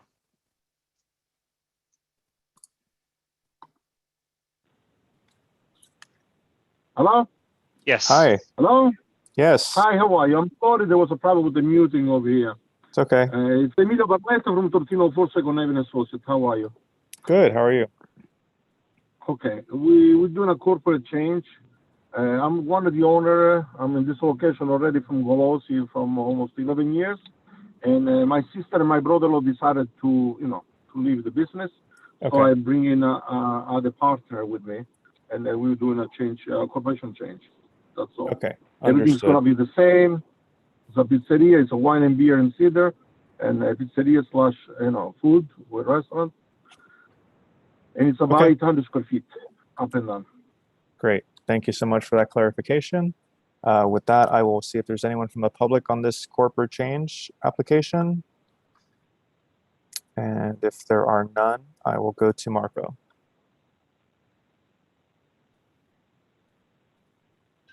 Thank you. I would like to recommend the approval. Thank you. Great. I will second that. And with the second, we can call the question. Anyone voting no, not voting for cause or abstaining on this application, raise your hand. Otherwise, we will go for approving. And seeing none, thank you very much. That will be approved. Thank you. I really appreciate it. Thank you. Have a good night. Bye-bye. Okay. Now going to 4A. Do I have a representative for Isohama Japanese?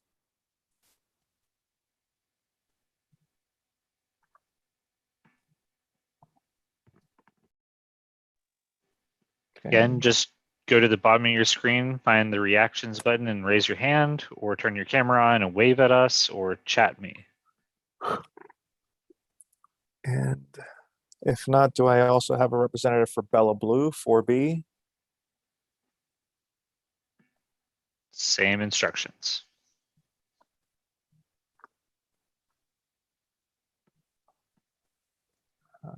Okay, so they're not here at the moment, and we're waiting for Ellie to come back. Judy has an item of new business that she would like to Oh. raise. Okay, let's go that. Judy, new business us. Or old business, I can't remember. Actually, this is not just for this committee. It would be landmarks, any committee where there's posting, but this one seems to have the most amount of posting in our neighborhood.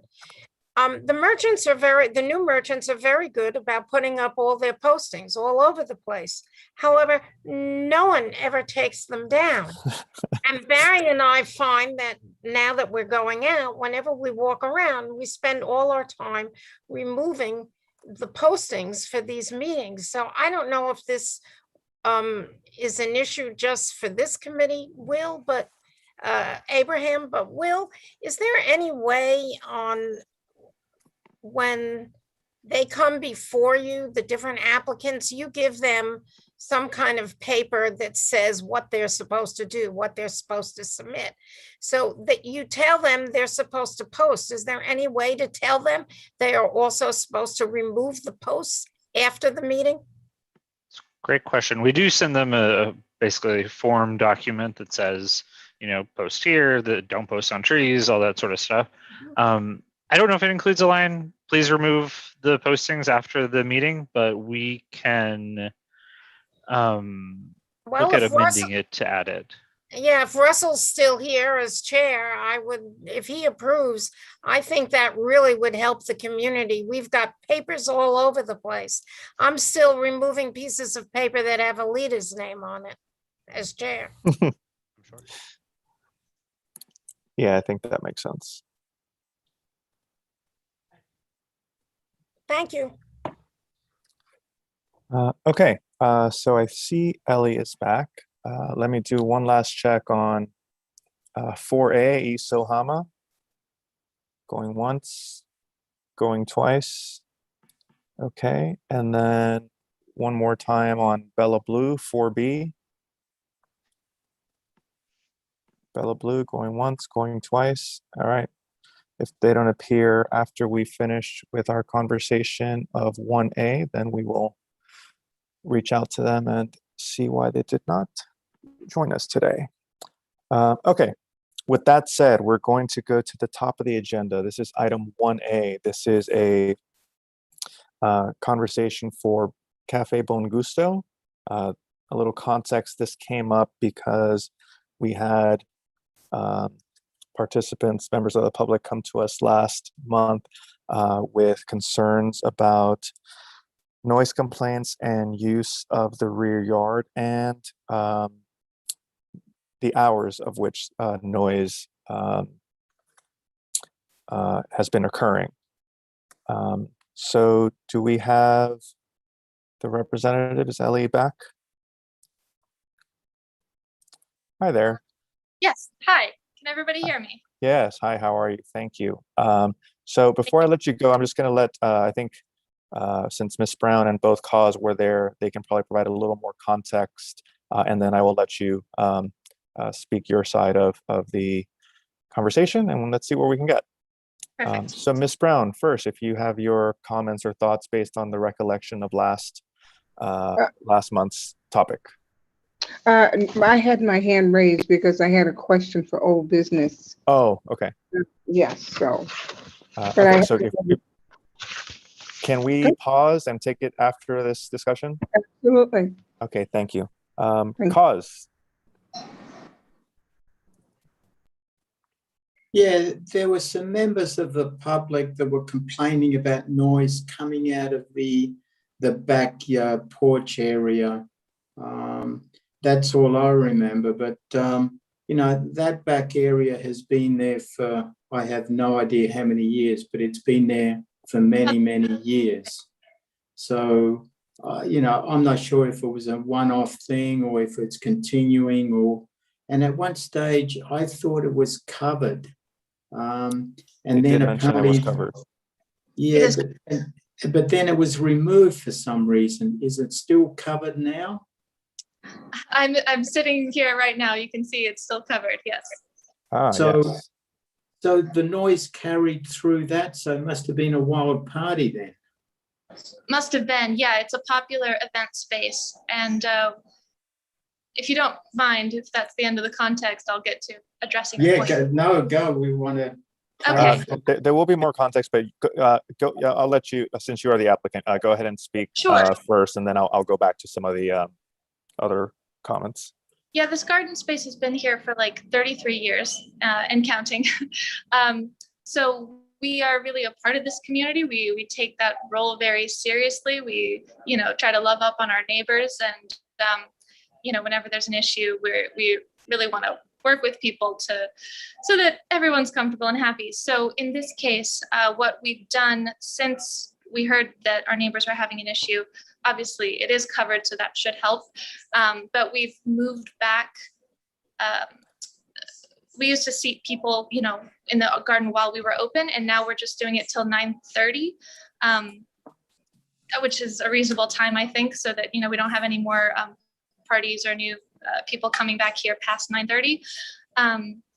And a lot of people request this event space for parties, and we will during the daytime, but we're going to start promoting, you know, parties out front in our sidewalk space, which is less intrusive to the neighbors, I think, for those large groups. And hopefully with those two adjustments, everyone should be happy. Great. Thank you for those proposals. I have two other hands up, so I will let them speak, and then we can reconvene. So, Marco, I'm going to go with Leo first. I believe Leo is a member of the public, so I will let Leo speak.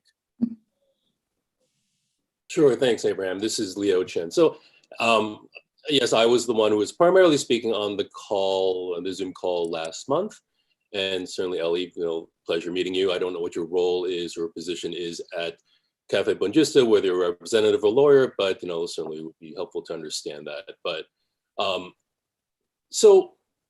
appreciate the efforts that you're saying are occurring. And, you know, I think there are a number of people on this particular call who live in buildings that face the back of your yard.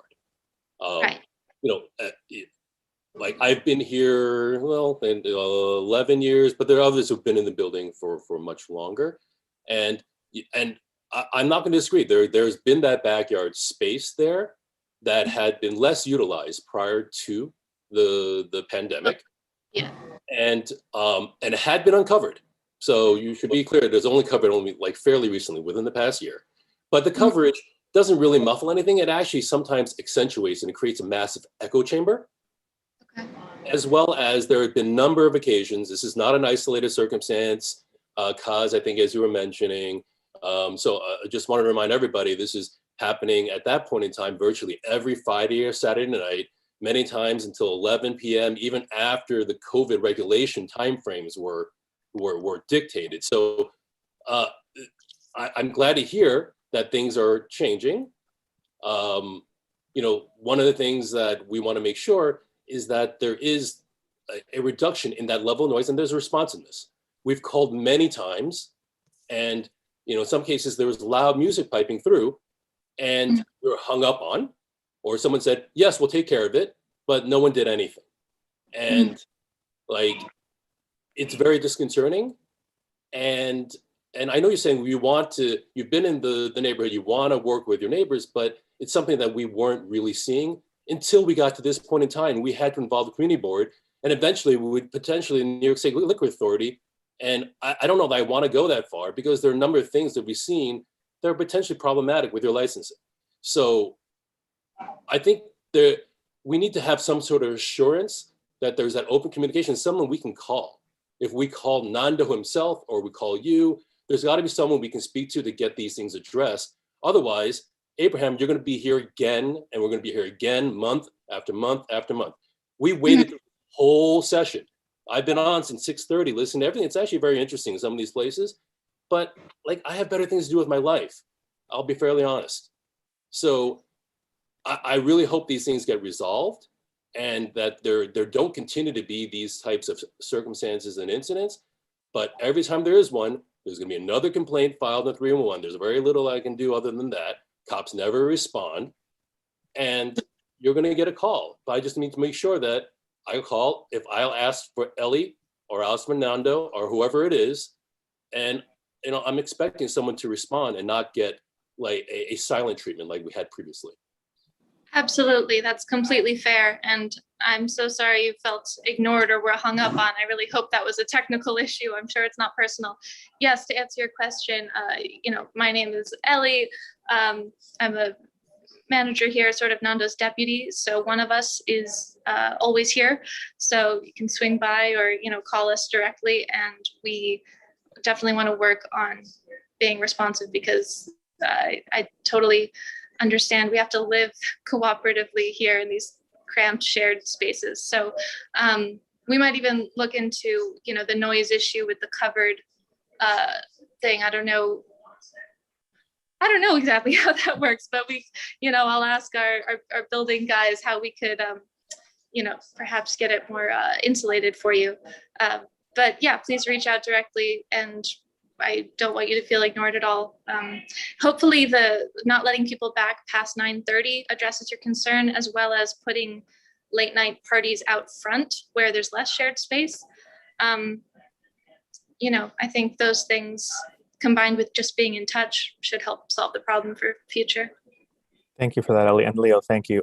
One of the things I will suggest is, Ellie, if there's an alternate direct number, you don't have to give it here on the public recording, but if you want to maybe chat it to or email to Will separately, and then Leo, Will at the port office can share that with you. So that way, if you need to reach them directly, in addition, a contact number in addition to just the business number, that way there's a better sense of responsiveness. And we have found that in the past that helps creating that one, just having this, in this case, a virtual face-to-face. So there is more familiarity, and Ellie now knows your name and Ellie, so that there is in the future a concern, which hopefully there won't be, but then there's another alternative to a direct line of contact rather than just the restaurant number, which sometimes, if it's a busy night, people may, get distracted.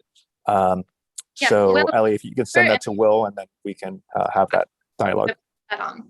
Okay, great. And just to let you know, just to be for full transparency, I will provide it to other residents of my building. There are actually 6 of them on this line right now, and they may not necessarily all speak, but they're all supportive and obviously very concerned about the circumstance. Yeah, I welcome you all to be in touch. Great. Okay, so I see another public hand, Sid.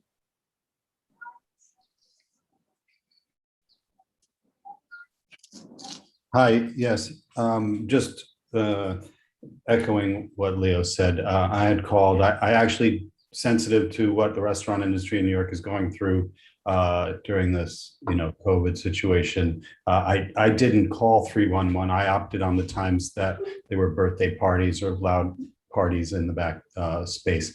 I called directly to the restaurant after 10 o'clock and said, I really don't want to call 311. I would like you to just have the patrons quiet down. And similar experience to what Leo described. I was told, oh, yes, we'll get to it. And then it just kept going until the party ended on its own. I wasn't hung up on or anything like that, but I didn't feel like I was being heard in that way. So, and I appreciate that you're doing stuff to fix it, and my fingers are crossed that that it continues to go that way. Thank you. I'm with you. Thanks for your feedback.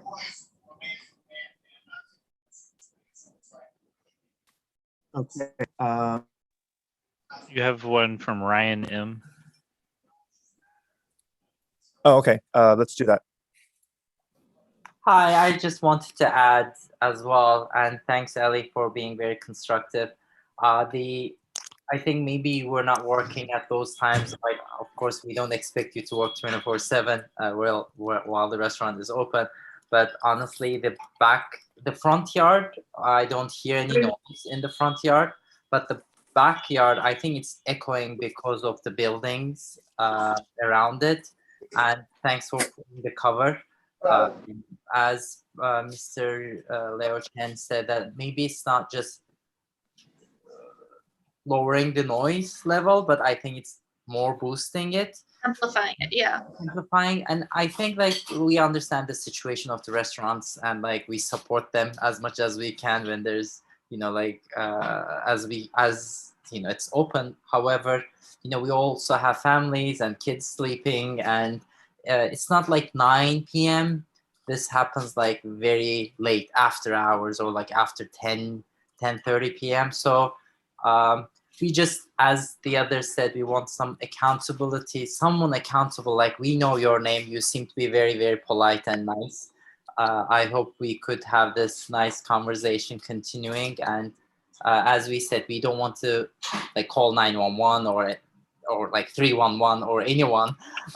We just want your restaurant business succeed, and there are a lot of business owners here who are opening their second, third restaurants, as I hope you guys do too. But just with mind that, we will appreciate it. Thank you so much. Yeah, let's definitely be in touch about it, and you know, work together. Thank you. Okay. Any other public hands before I go to Marco and Cause? I don't think so. So let's go to Marco. Thank you. I'm sorry, but what you're doing is wrong. I think you are doing a lot of errors, and if I'm not wrong, probably you shouldn't even be in that place, because I check and you don't have CO. That means you are operating, I don't know how. Probably you may have a letter of no objection. I searched in DOB webs and I couldn't find it. So I would like to see that document. Otherwise, you have been operating completely unlawful. And if you have the letter of objection, I would like to send to DOB to verify that document. Why I'm very strong against you? Because you are in the mid block. Mid block in our community is exclusively residential. Doesn't supposed to have business. You see me, all the applications that stand up immediately to approve, because those businesses are in the right location and legally were built and approved. But in your case, that is an RAB, that is a residential, you shouldn't be there. However, you can have a grandfather, but that's I would like to see. That's the first point. The second point, you just show that you cover the rear yard unlawfully, because this is a fire hazard situation. You cannot put nothing that is flammable, and your cover, that's what it is. So you have another problem over there. So I'm very strong on your business, not because I want to see that you disappear, it's because the law exists to be obeyed, not to have some way to escape. And this is in commodities that create to the residents. That is our obligation as a member of the community board. Stand up when it's something unfair, when something like you bring business to our community. I always stand up in favor of the business. But in your case, I'm a serious concern of the legality of your venue. So the first thing I would like to see is the letter of no objection, because you don't have CO. The second thing that the cover that you put in the rear yard is unlawful. I guarantee you that is unlawful. And if the resident, they can call 311 to DOV, they will put another violation to you because you put you cover without no filings. And in RAB, you cannot cover the rear yard 100%. So you have to leave open the rear yard completely, even though that you don't have 30 feet. The building has been already encroached the rear yard requirements. And the rear yard requirement is a grandfather in your case, and I accept that. But you cannot increase 1 inch more. Therefore, I have a serious problem in your application.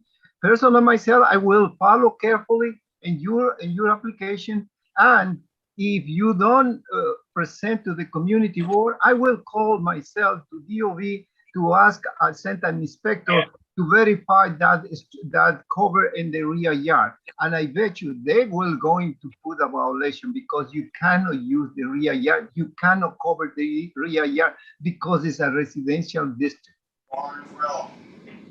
Thank you, Marco. Sorry. Sorry. No, that's okay. Thank you for letting us know. Obviously, our contractor assured us that it was okay, and I don't know if it was a COVID exception or something. We'll look into it. But honestly, that might coincide nicely with the noise complaints. If we uncovered it, it would solve 2 birds with 1 stone, maybe. I'm sorry for that. Cool. Well, we have a covered space in the front, so you know it's not the end of the world. And we definitely want to operate above board, and you know, I'll look into it. Great, thank you.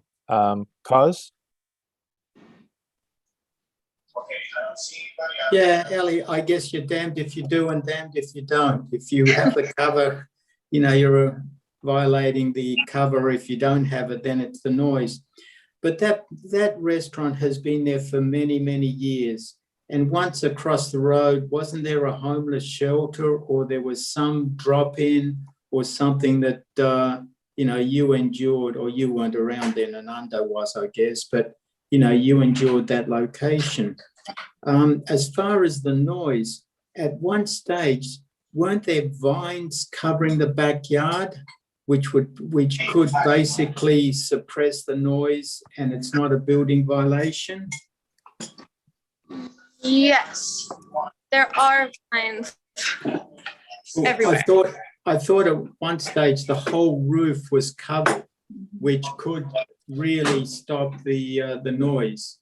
Anyway, it's something to look forward to, and good luck. Thank you. Yeah, we'll look into it. Great. Leo, parting shots? Yeah, I see Ryan with a hand up. Let's go to Leo, then to Ryan. Sorry, yeah, I just wanted to be clear. Like, I actually can see the roof from where I'm sitting pretty much. If there wasn't a cover, I could probably see you, Ellie. And yeah, maybe over 10 years, there are no vines there. It was uncovered for a period of time. When it rained, no one sat out there. Like, you know, it's covered. People, when it rains, you can always see people out there now, and it becomes an echo chamber. That really what it comes down to. So, I do appreciate your input, Cuz, but like, I literally can see the place from what I see. Okay, yeah, thank you. They're fine sort of along one edge, and I'm thinking if we kept the roof, they would, you know, possibly grow over. It could take some landscaping magic, but I think it might solve a couple problems if we took the roof away in terms of the echo chamber. Essentially, like from our perspective, it doesn't matter to me whether that roof is there or not. All that matters is as long as we can work together to resolve that, I'm perfectly fine with it. Okay. Great. I think simply not seating people here out, you know, past a certain time should help. Ryan, did you have another comment, or you're good? Okay. Well, I was going to say, I think I'm not very 100% sure Ellie would know this. When was this covered? It was the beginning of COVID. I believe, before I was here, to be fair.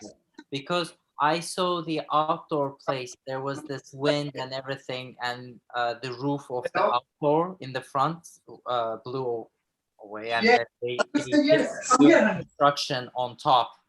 And then I think it was just for the rain purposes, the front one, but the outdoor one. So I think this is also not only for sound, but also more to cover from the rain. It wasn't mainly built for the sound, I think, but your contractor would know better of that. Yes, we'll look into it. Okay. Thank you. All right. Well, thank you, everyone. So just to recap, at least for the time being, it sounds like we started the dialogue. Ellie will provide an additional direct line to Will to be shared with Leo et al. In the event that there's any issues. Hopefully there won't be, given that now Ellie is committed to not seating people there past 9:30 to avoid noise emanating. And then in terms of the structural elements, obviously it'll give you some time to do some due diligence and see what makes sense for you. But lines of communication are open. Again, if there's any concerns that go unanswered, obviously we'll be back here, which nobody wants to be back here. But it sounds like we have a good dialogue for now. So thank you all, and thank you for being here, Ellie. And thank you again, Leo and Ryan, for You have one more person who hasn't spoken yet, Abraham. Oh, where? Patrick Kidd. Oh, Patrick. My apologies. Unmute Patrick. No problem. I just wanted to make the point that for me, the difference was between regular dining evenings and private events. So for me, what I could hear more were the private events, the loud singing of happy birthday, and believe me, I love birthday parties, but it was definitely those private events which had the greatest volume of noise, Ellie. Yes. And like I said, past a certain time in the evening, we're going to be doing evening parties out front. I think we're just talking about late nights, though. We are still planning on doing afternoon events in the backyard, if that's okay with everyone. But I hear you about late night birthdays singing. And we'll be moving those to the front. Great. Thank you. Thank you. Okay. Marco, another point? Yes, and all the discussion that I think you missed, I would like to see the letter of no objection, please. Yes. So Ellie, as you do your due diligence in terms of the rear space, if you find and have the documentation with regards to the use, which would be in the form of, it's called a letter of no objection, whether that would be a conversation with the owner or your contractor, et cetera, that's the one item that would satisfy Marco with regards to the actual use of that rear space. The use and the whole venue.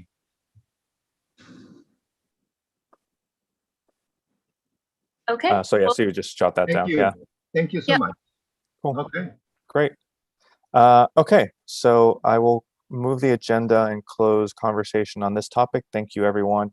I'm going to do one last check for our two missing applicants. Do I have anyone yet for 4A Isohama, Japanese? While they show up, I'm sorry that I have a chance to ask. I would like to bring new business. Thank you. Okay, seeing none for Isohama. And then secondly, 4B, do I have a Bella Blue?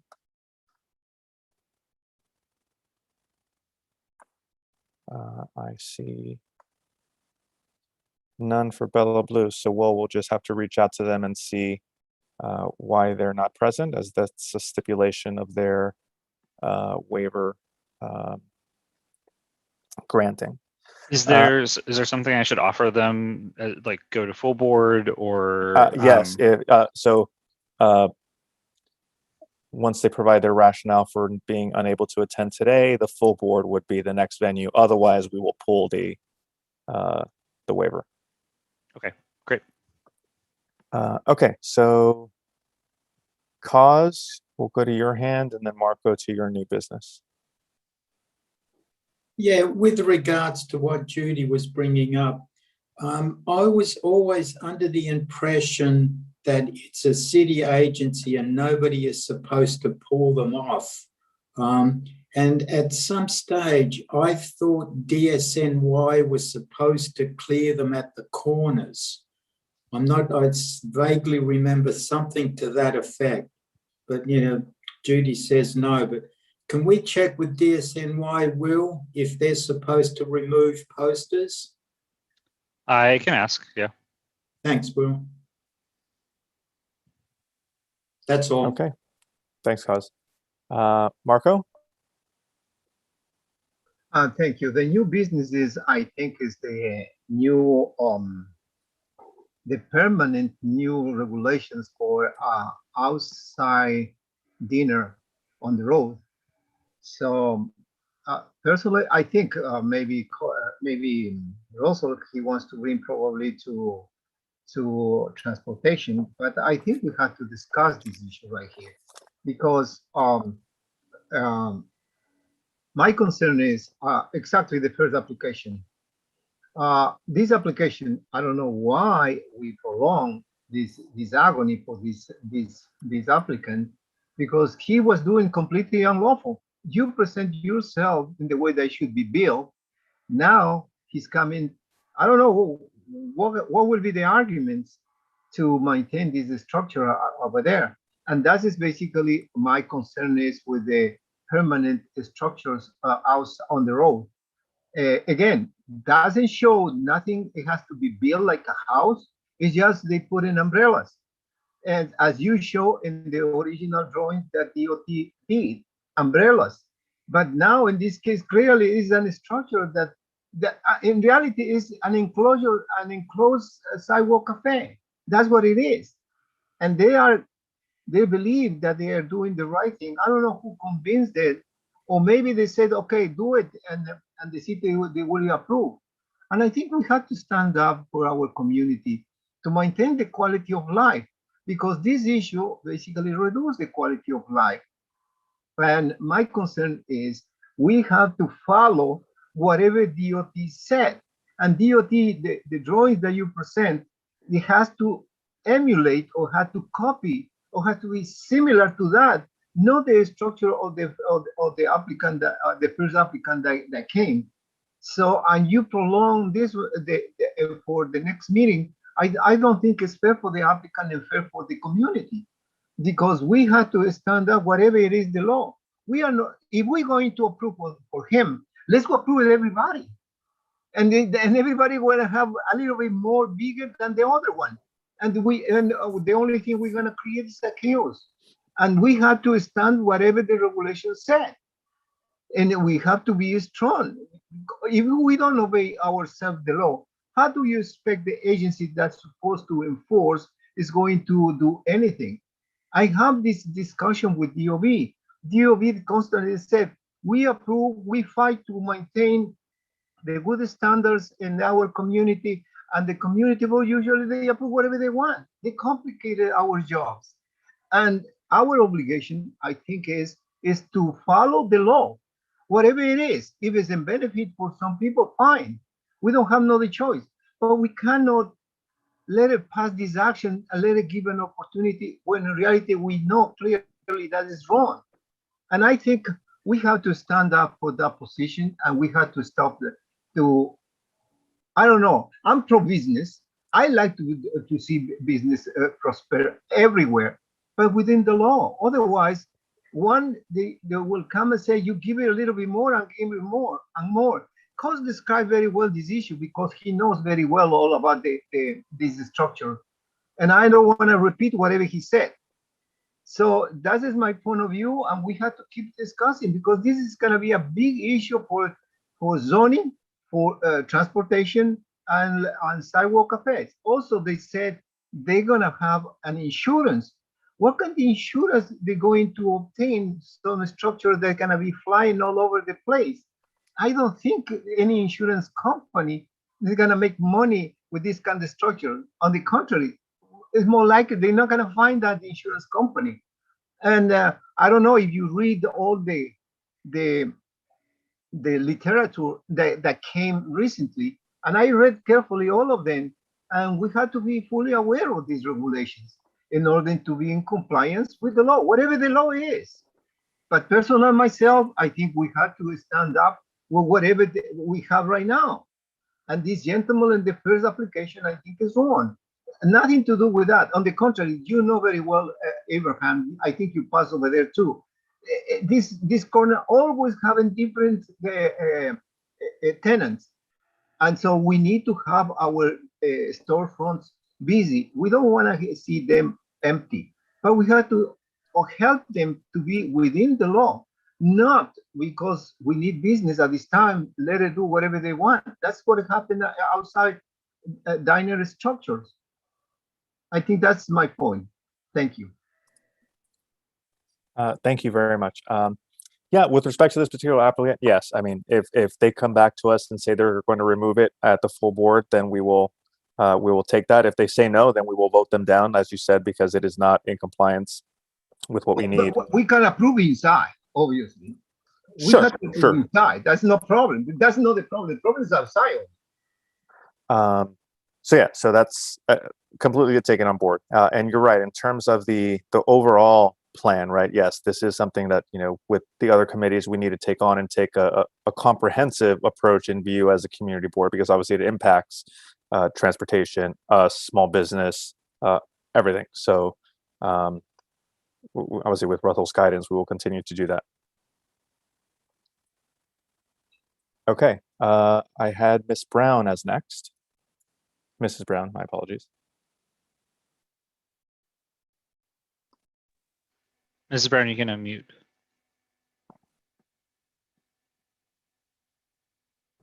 Sorry about that.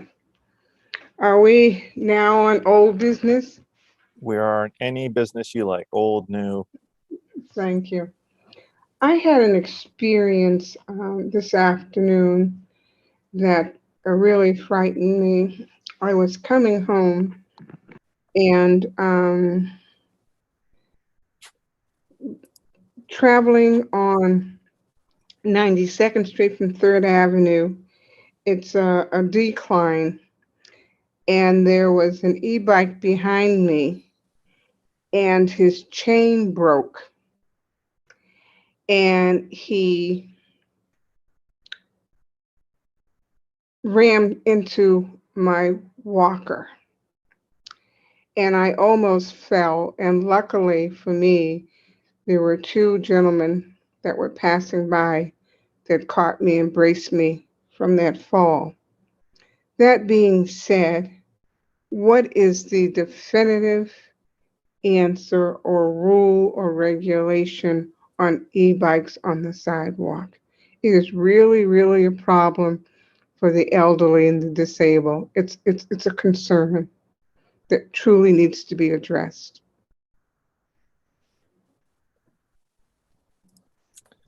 Wow, thank you for sharing that. That's terrible. I mean, as far as I know, the rule is still no bicycles are allowed on the sidewalks, e-bike or otherwise.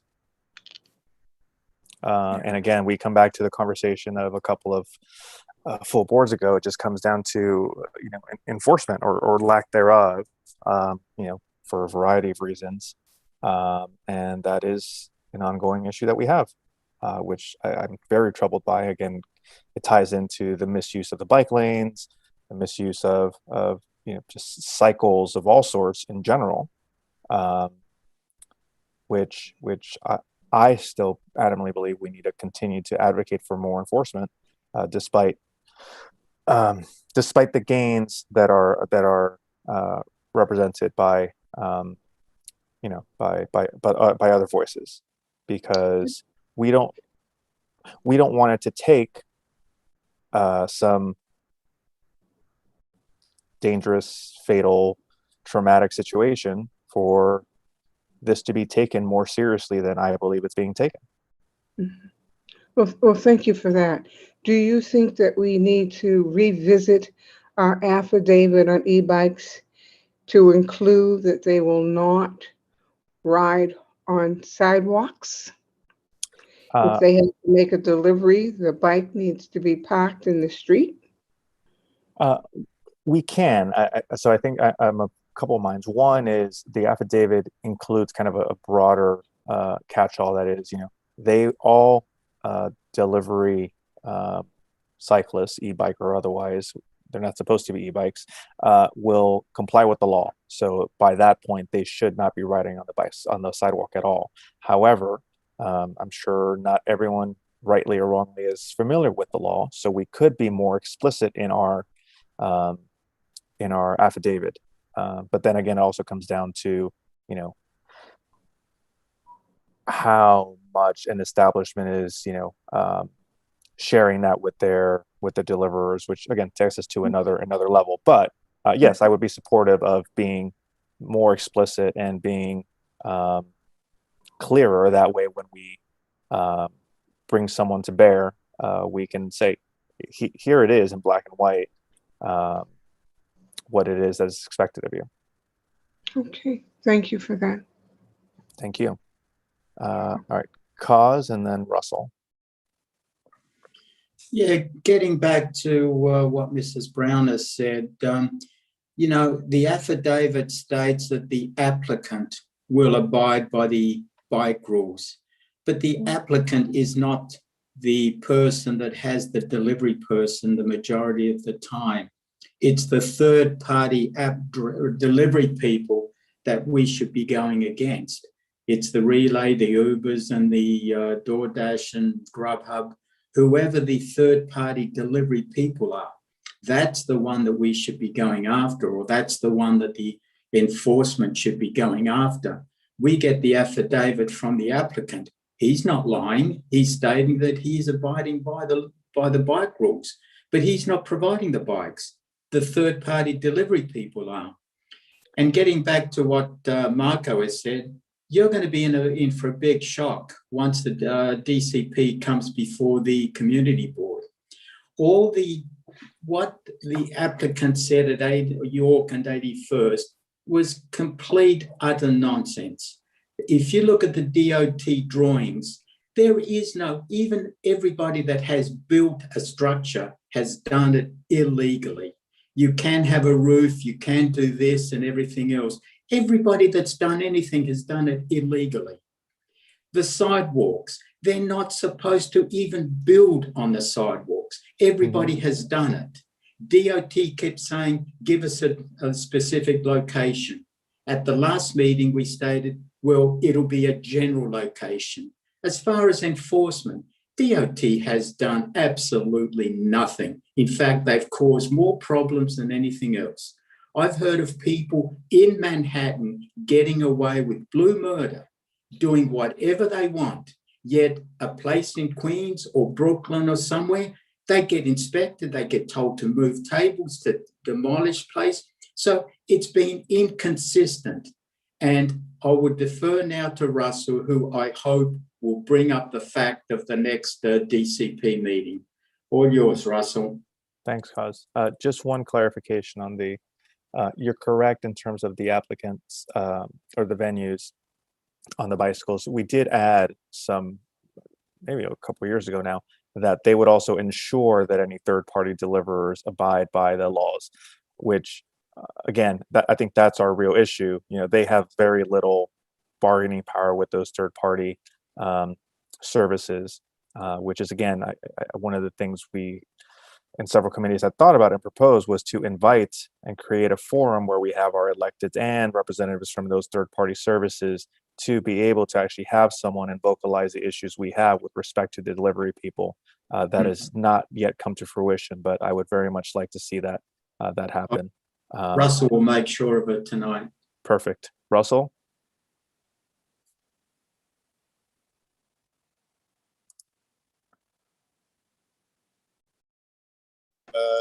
Bikes, first of all, I'm very sorry, Mrs. Brown, that happened to you. It's awful, and I'm just very glad that there were people there to catch you and that it, that you were okay. And it is, as Abraham said, it's totally illegal for any bikes, let alone e-bikes, to be on the sidewalk. And I think that having, getting Seamless or whoever these third-party delivery services are to come to a meeting and hear from us and answer to us about what they'll do to address this problem, I think is a good idea. I think on the question of outdoor dining, so I think it's not lost on anybody that it's sort of like the Wild West out there a little bit. I mean, this is all stuff that I've said before. I think, you know, again here, the way that the temporary sort of emergency system was set up, it was very, I think, deliberately done in such a way where they weren't doing pre-approval ahead of time. It was rolled out very quickly. I think they're very much erring on the side of letting people do what the interest of trying to keep these restaurants alive. And obviously, you know, things have improved a great deal in terms of the pandemic and things opening and all of that, but we're not completely out of the woods yet, and no one really knows what's going to happen. And so we're still obviously in the sort of temporary kind of emergency phase. Ultimately, right now, my understanding of what's being done is that DCP and DOT together are figuring out what the rules for permanent outdoor dining would look like. And they're trying to figure out how to implement that and how it's going to look on a long-term basis going forward. So I think the fact that right now there are inconsistencies in terms of how the outdoor structures are and inconsistencies on a lot of the other issues, again, I just think that's, and frankly, a lot of inconsistency in enforcement and a general sort of lack of enforcement, I think is, you know, it's probably deliberate. I really think DOT is probably letting it happen because of the sort of temporary nature of the whole thing and just wanting to err on the side of letting these places, you know, continue to hang on. I think what's coming, my understanding is basically the process that they're doing now is working out what the rules of the road are going to be forward, and that what we're going to have is basically going to be much more like the system with sidewalk cafes previously, in terms of there being very clear rules, clear enforcement when those rules were broken, and just getting back to a much more normal and sort of predictable system. I think that's what's coming. I think the specific parameters of what's going to be allowed with structures, what's going to be allowed with various other aspects of it, I think that's stuff that they're working on. And at this point, my understanding is they're not ready about what it is, you know, more definitively that's coming in those regards. You know, we had a meeting, it was a transportation meeting that was a joint meeting with this committee and I think small business also, where we were able to convey the concerns that we have and the issues that we want. I think when they're ready to tell us a little bit more about what's coming, it'll make sense to have them back. And I think we should absolutely do that at that time. I think the last point to make here is, you know, in general, I think one area where the sort of laxity really is not acceptable is with the blocking of the sidewalk. And there are particular, you know, basically the rules are clear that you have to leave 8 feet of walkable area. And, you know, that's just a basic issue when it comes to people being able to use the streets. And it's very much an accessibility issue. And that's something that I think, you know, we really shouldn't compromise on. And it's not even a question of sending people to, you know, an area. I mean, I know Will has phoned in complaints about specific restaurants that are violating the 8-foot rule, and DOT has not addressed it, which has been a source of frustration. So I think it's perfectly appropriate for us to hold restaurants to the 8-foot requirement, because that's something that's crystal clear, and the situation, it really is a serious accessibility issue for them not to comply with that, and it's reasonable to hold them to that. So I think if this applicant comes back and, as is likely, just given what we've seen in the photos, can't really say that they've got the necessary 8 feet clearance, I think it's totally fine for us to say on that basis, this application for that reason, because you're not providing enough space. But beyond that, in terms of the larger issues with open restaurants, I think we just need to know what's coming. And again, I think the frustrations with the enforcement or inconsistency, I think that's going to be addressed in the permanent rules. Great. Thank you for that, Russell. Really appreciate it. Yeah. Okay. And I see one last hand up. Marco, do you want to have the last word? Oh, thank you. The issue is, I agree with Russell. This is a temporary emergency, and they do whatever they want. And I think we have to be tolerant in this kind of situation. Fine, I don't have a problem. The problem is now this virus is almost gone. I hope so, by the way. Now the rules have to be enforced. And the new rules I have somebody sent me the information and clearly describes similar to the graphic that you show us, Abraham. So, and then they said they're gonna impose a $1,500 violation. One of the issues that I raised right away is they said they will remove if one of the agencies, such as the Department of Sanitation, asks to remove because there are snow are coming. So where are they gonna put all the furniture? They're gonna put it on the sidewalk. That's what their recommendation. And then from there, if there's no snow, it is a hurricane EF1.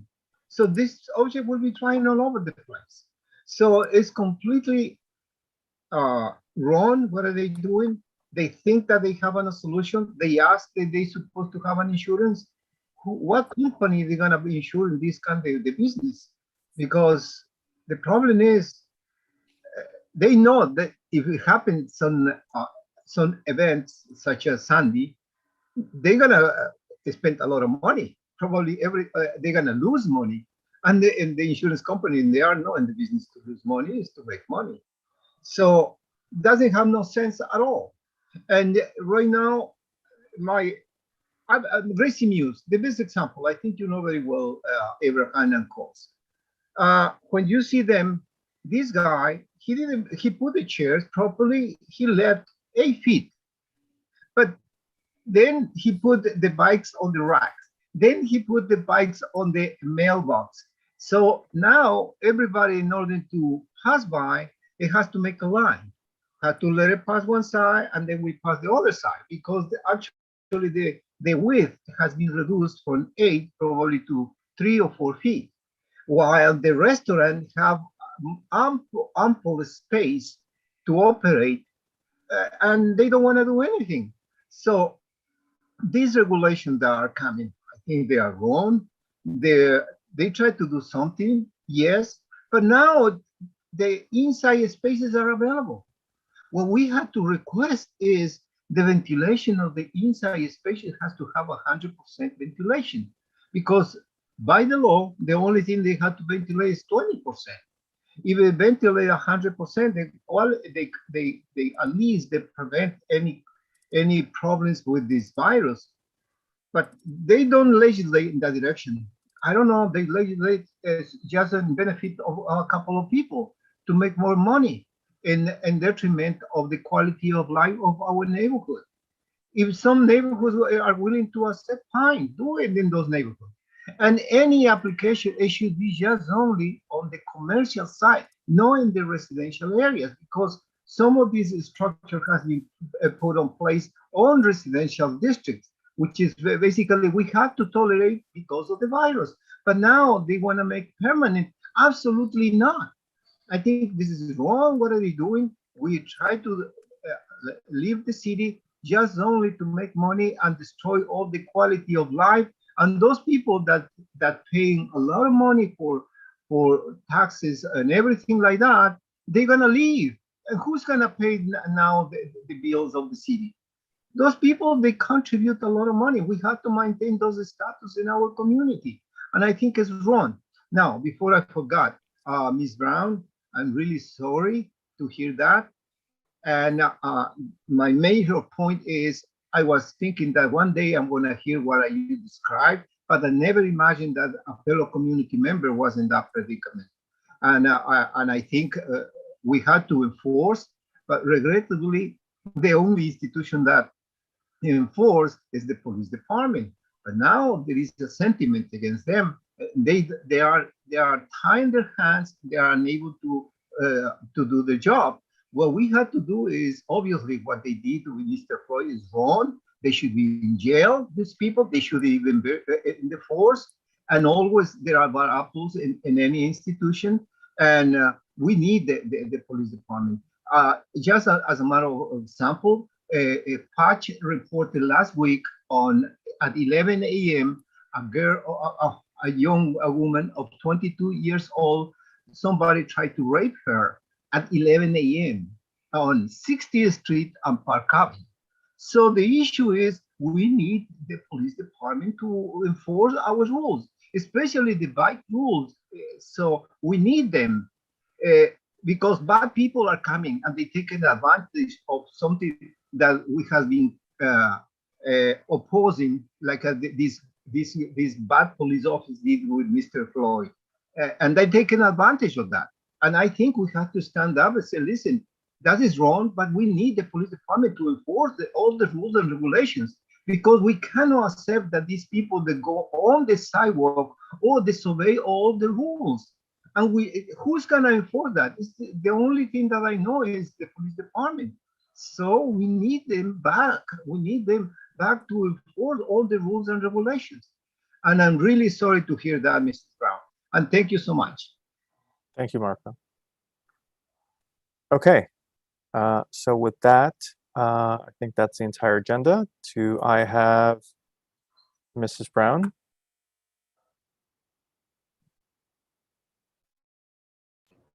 I want to thank everybody for your sentiments, for caring. I really appreciate it.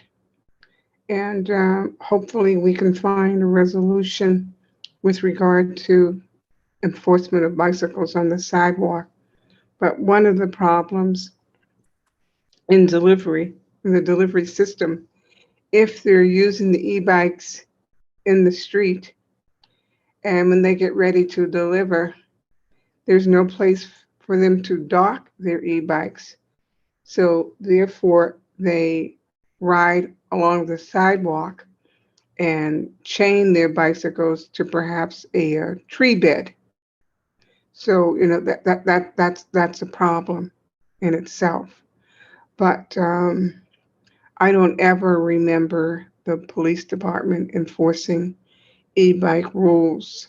So we all need to get the politicians together who create the legislation to brainstorm. And as you stated, Abraham, is to invite the third-party delivery systems to one of our meetings so that they can hear the concerns, the real danger, the safety issues. And thank you. And thank you all for your continued support.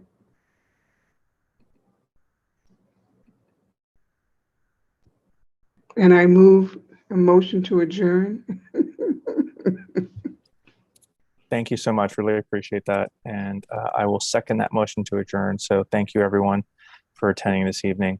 And have a wonderful evening. And I will see you at our next meetings. Take care. Stay safe.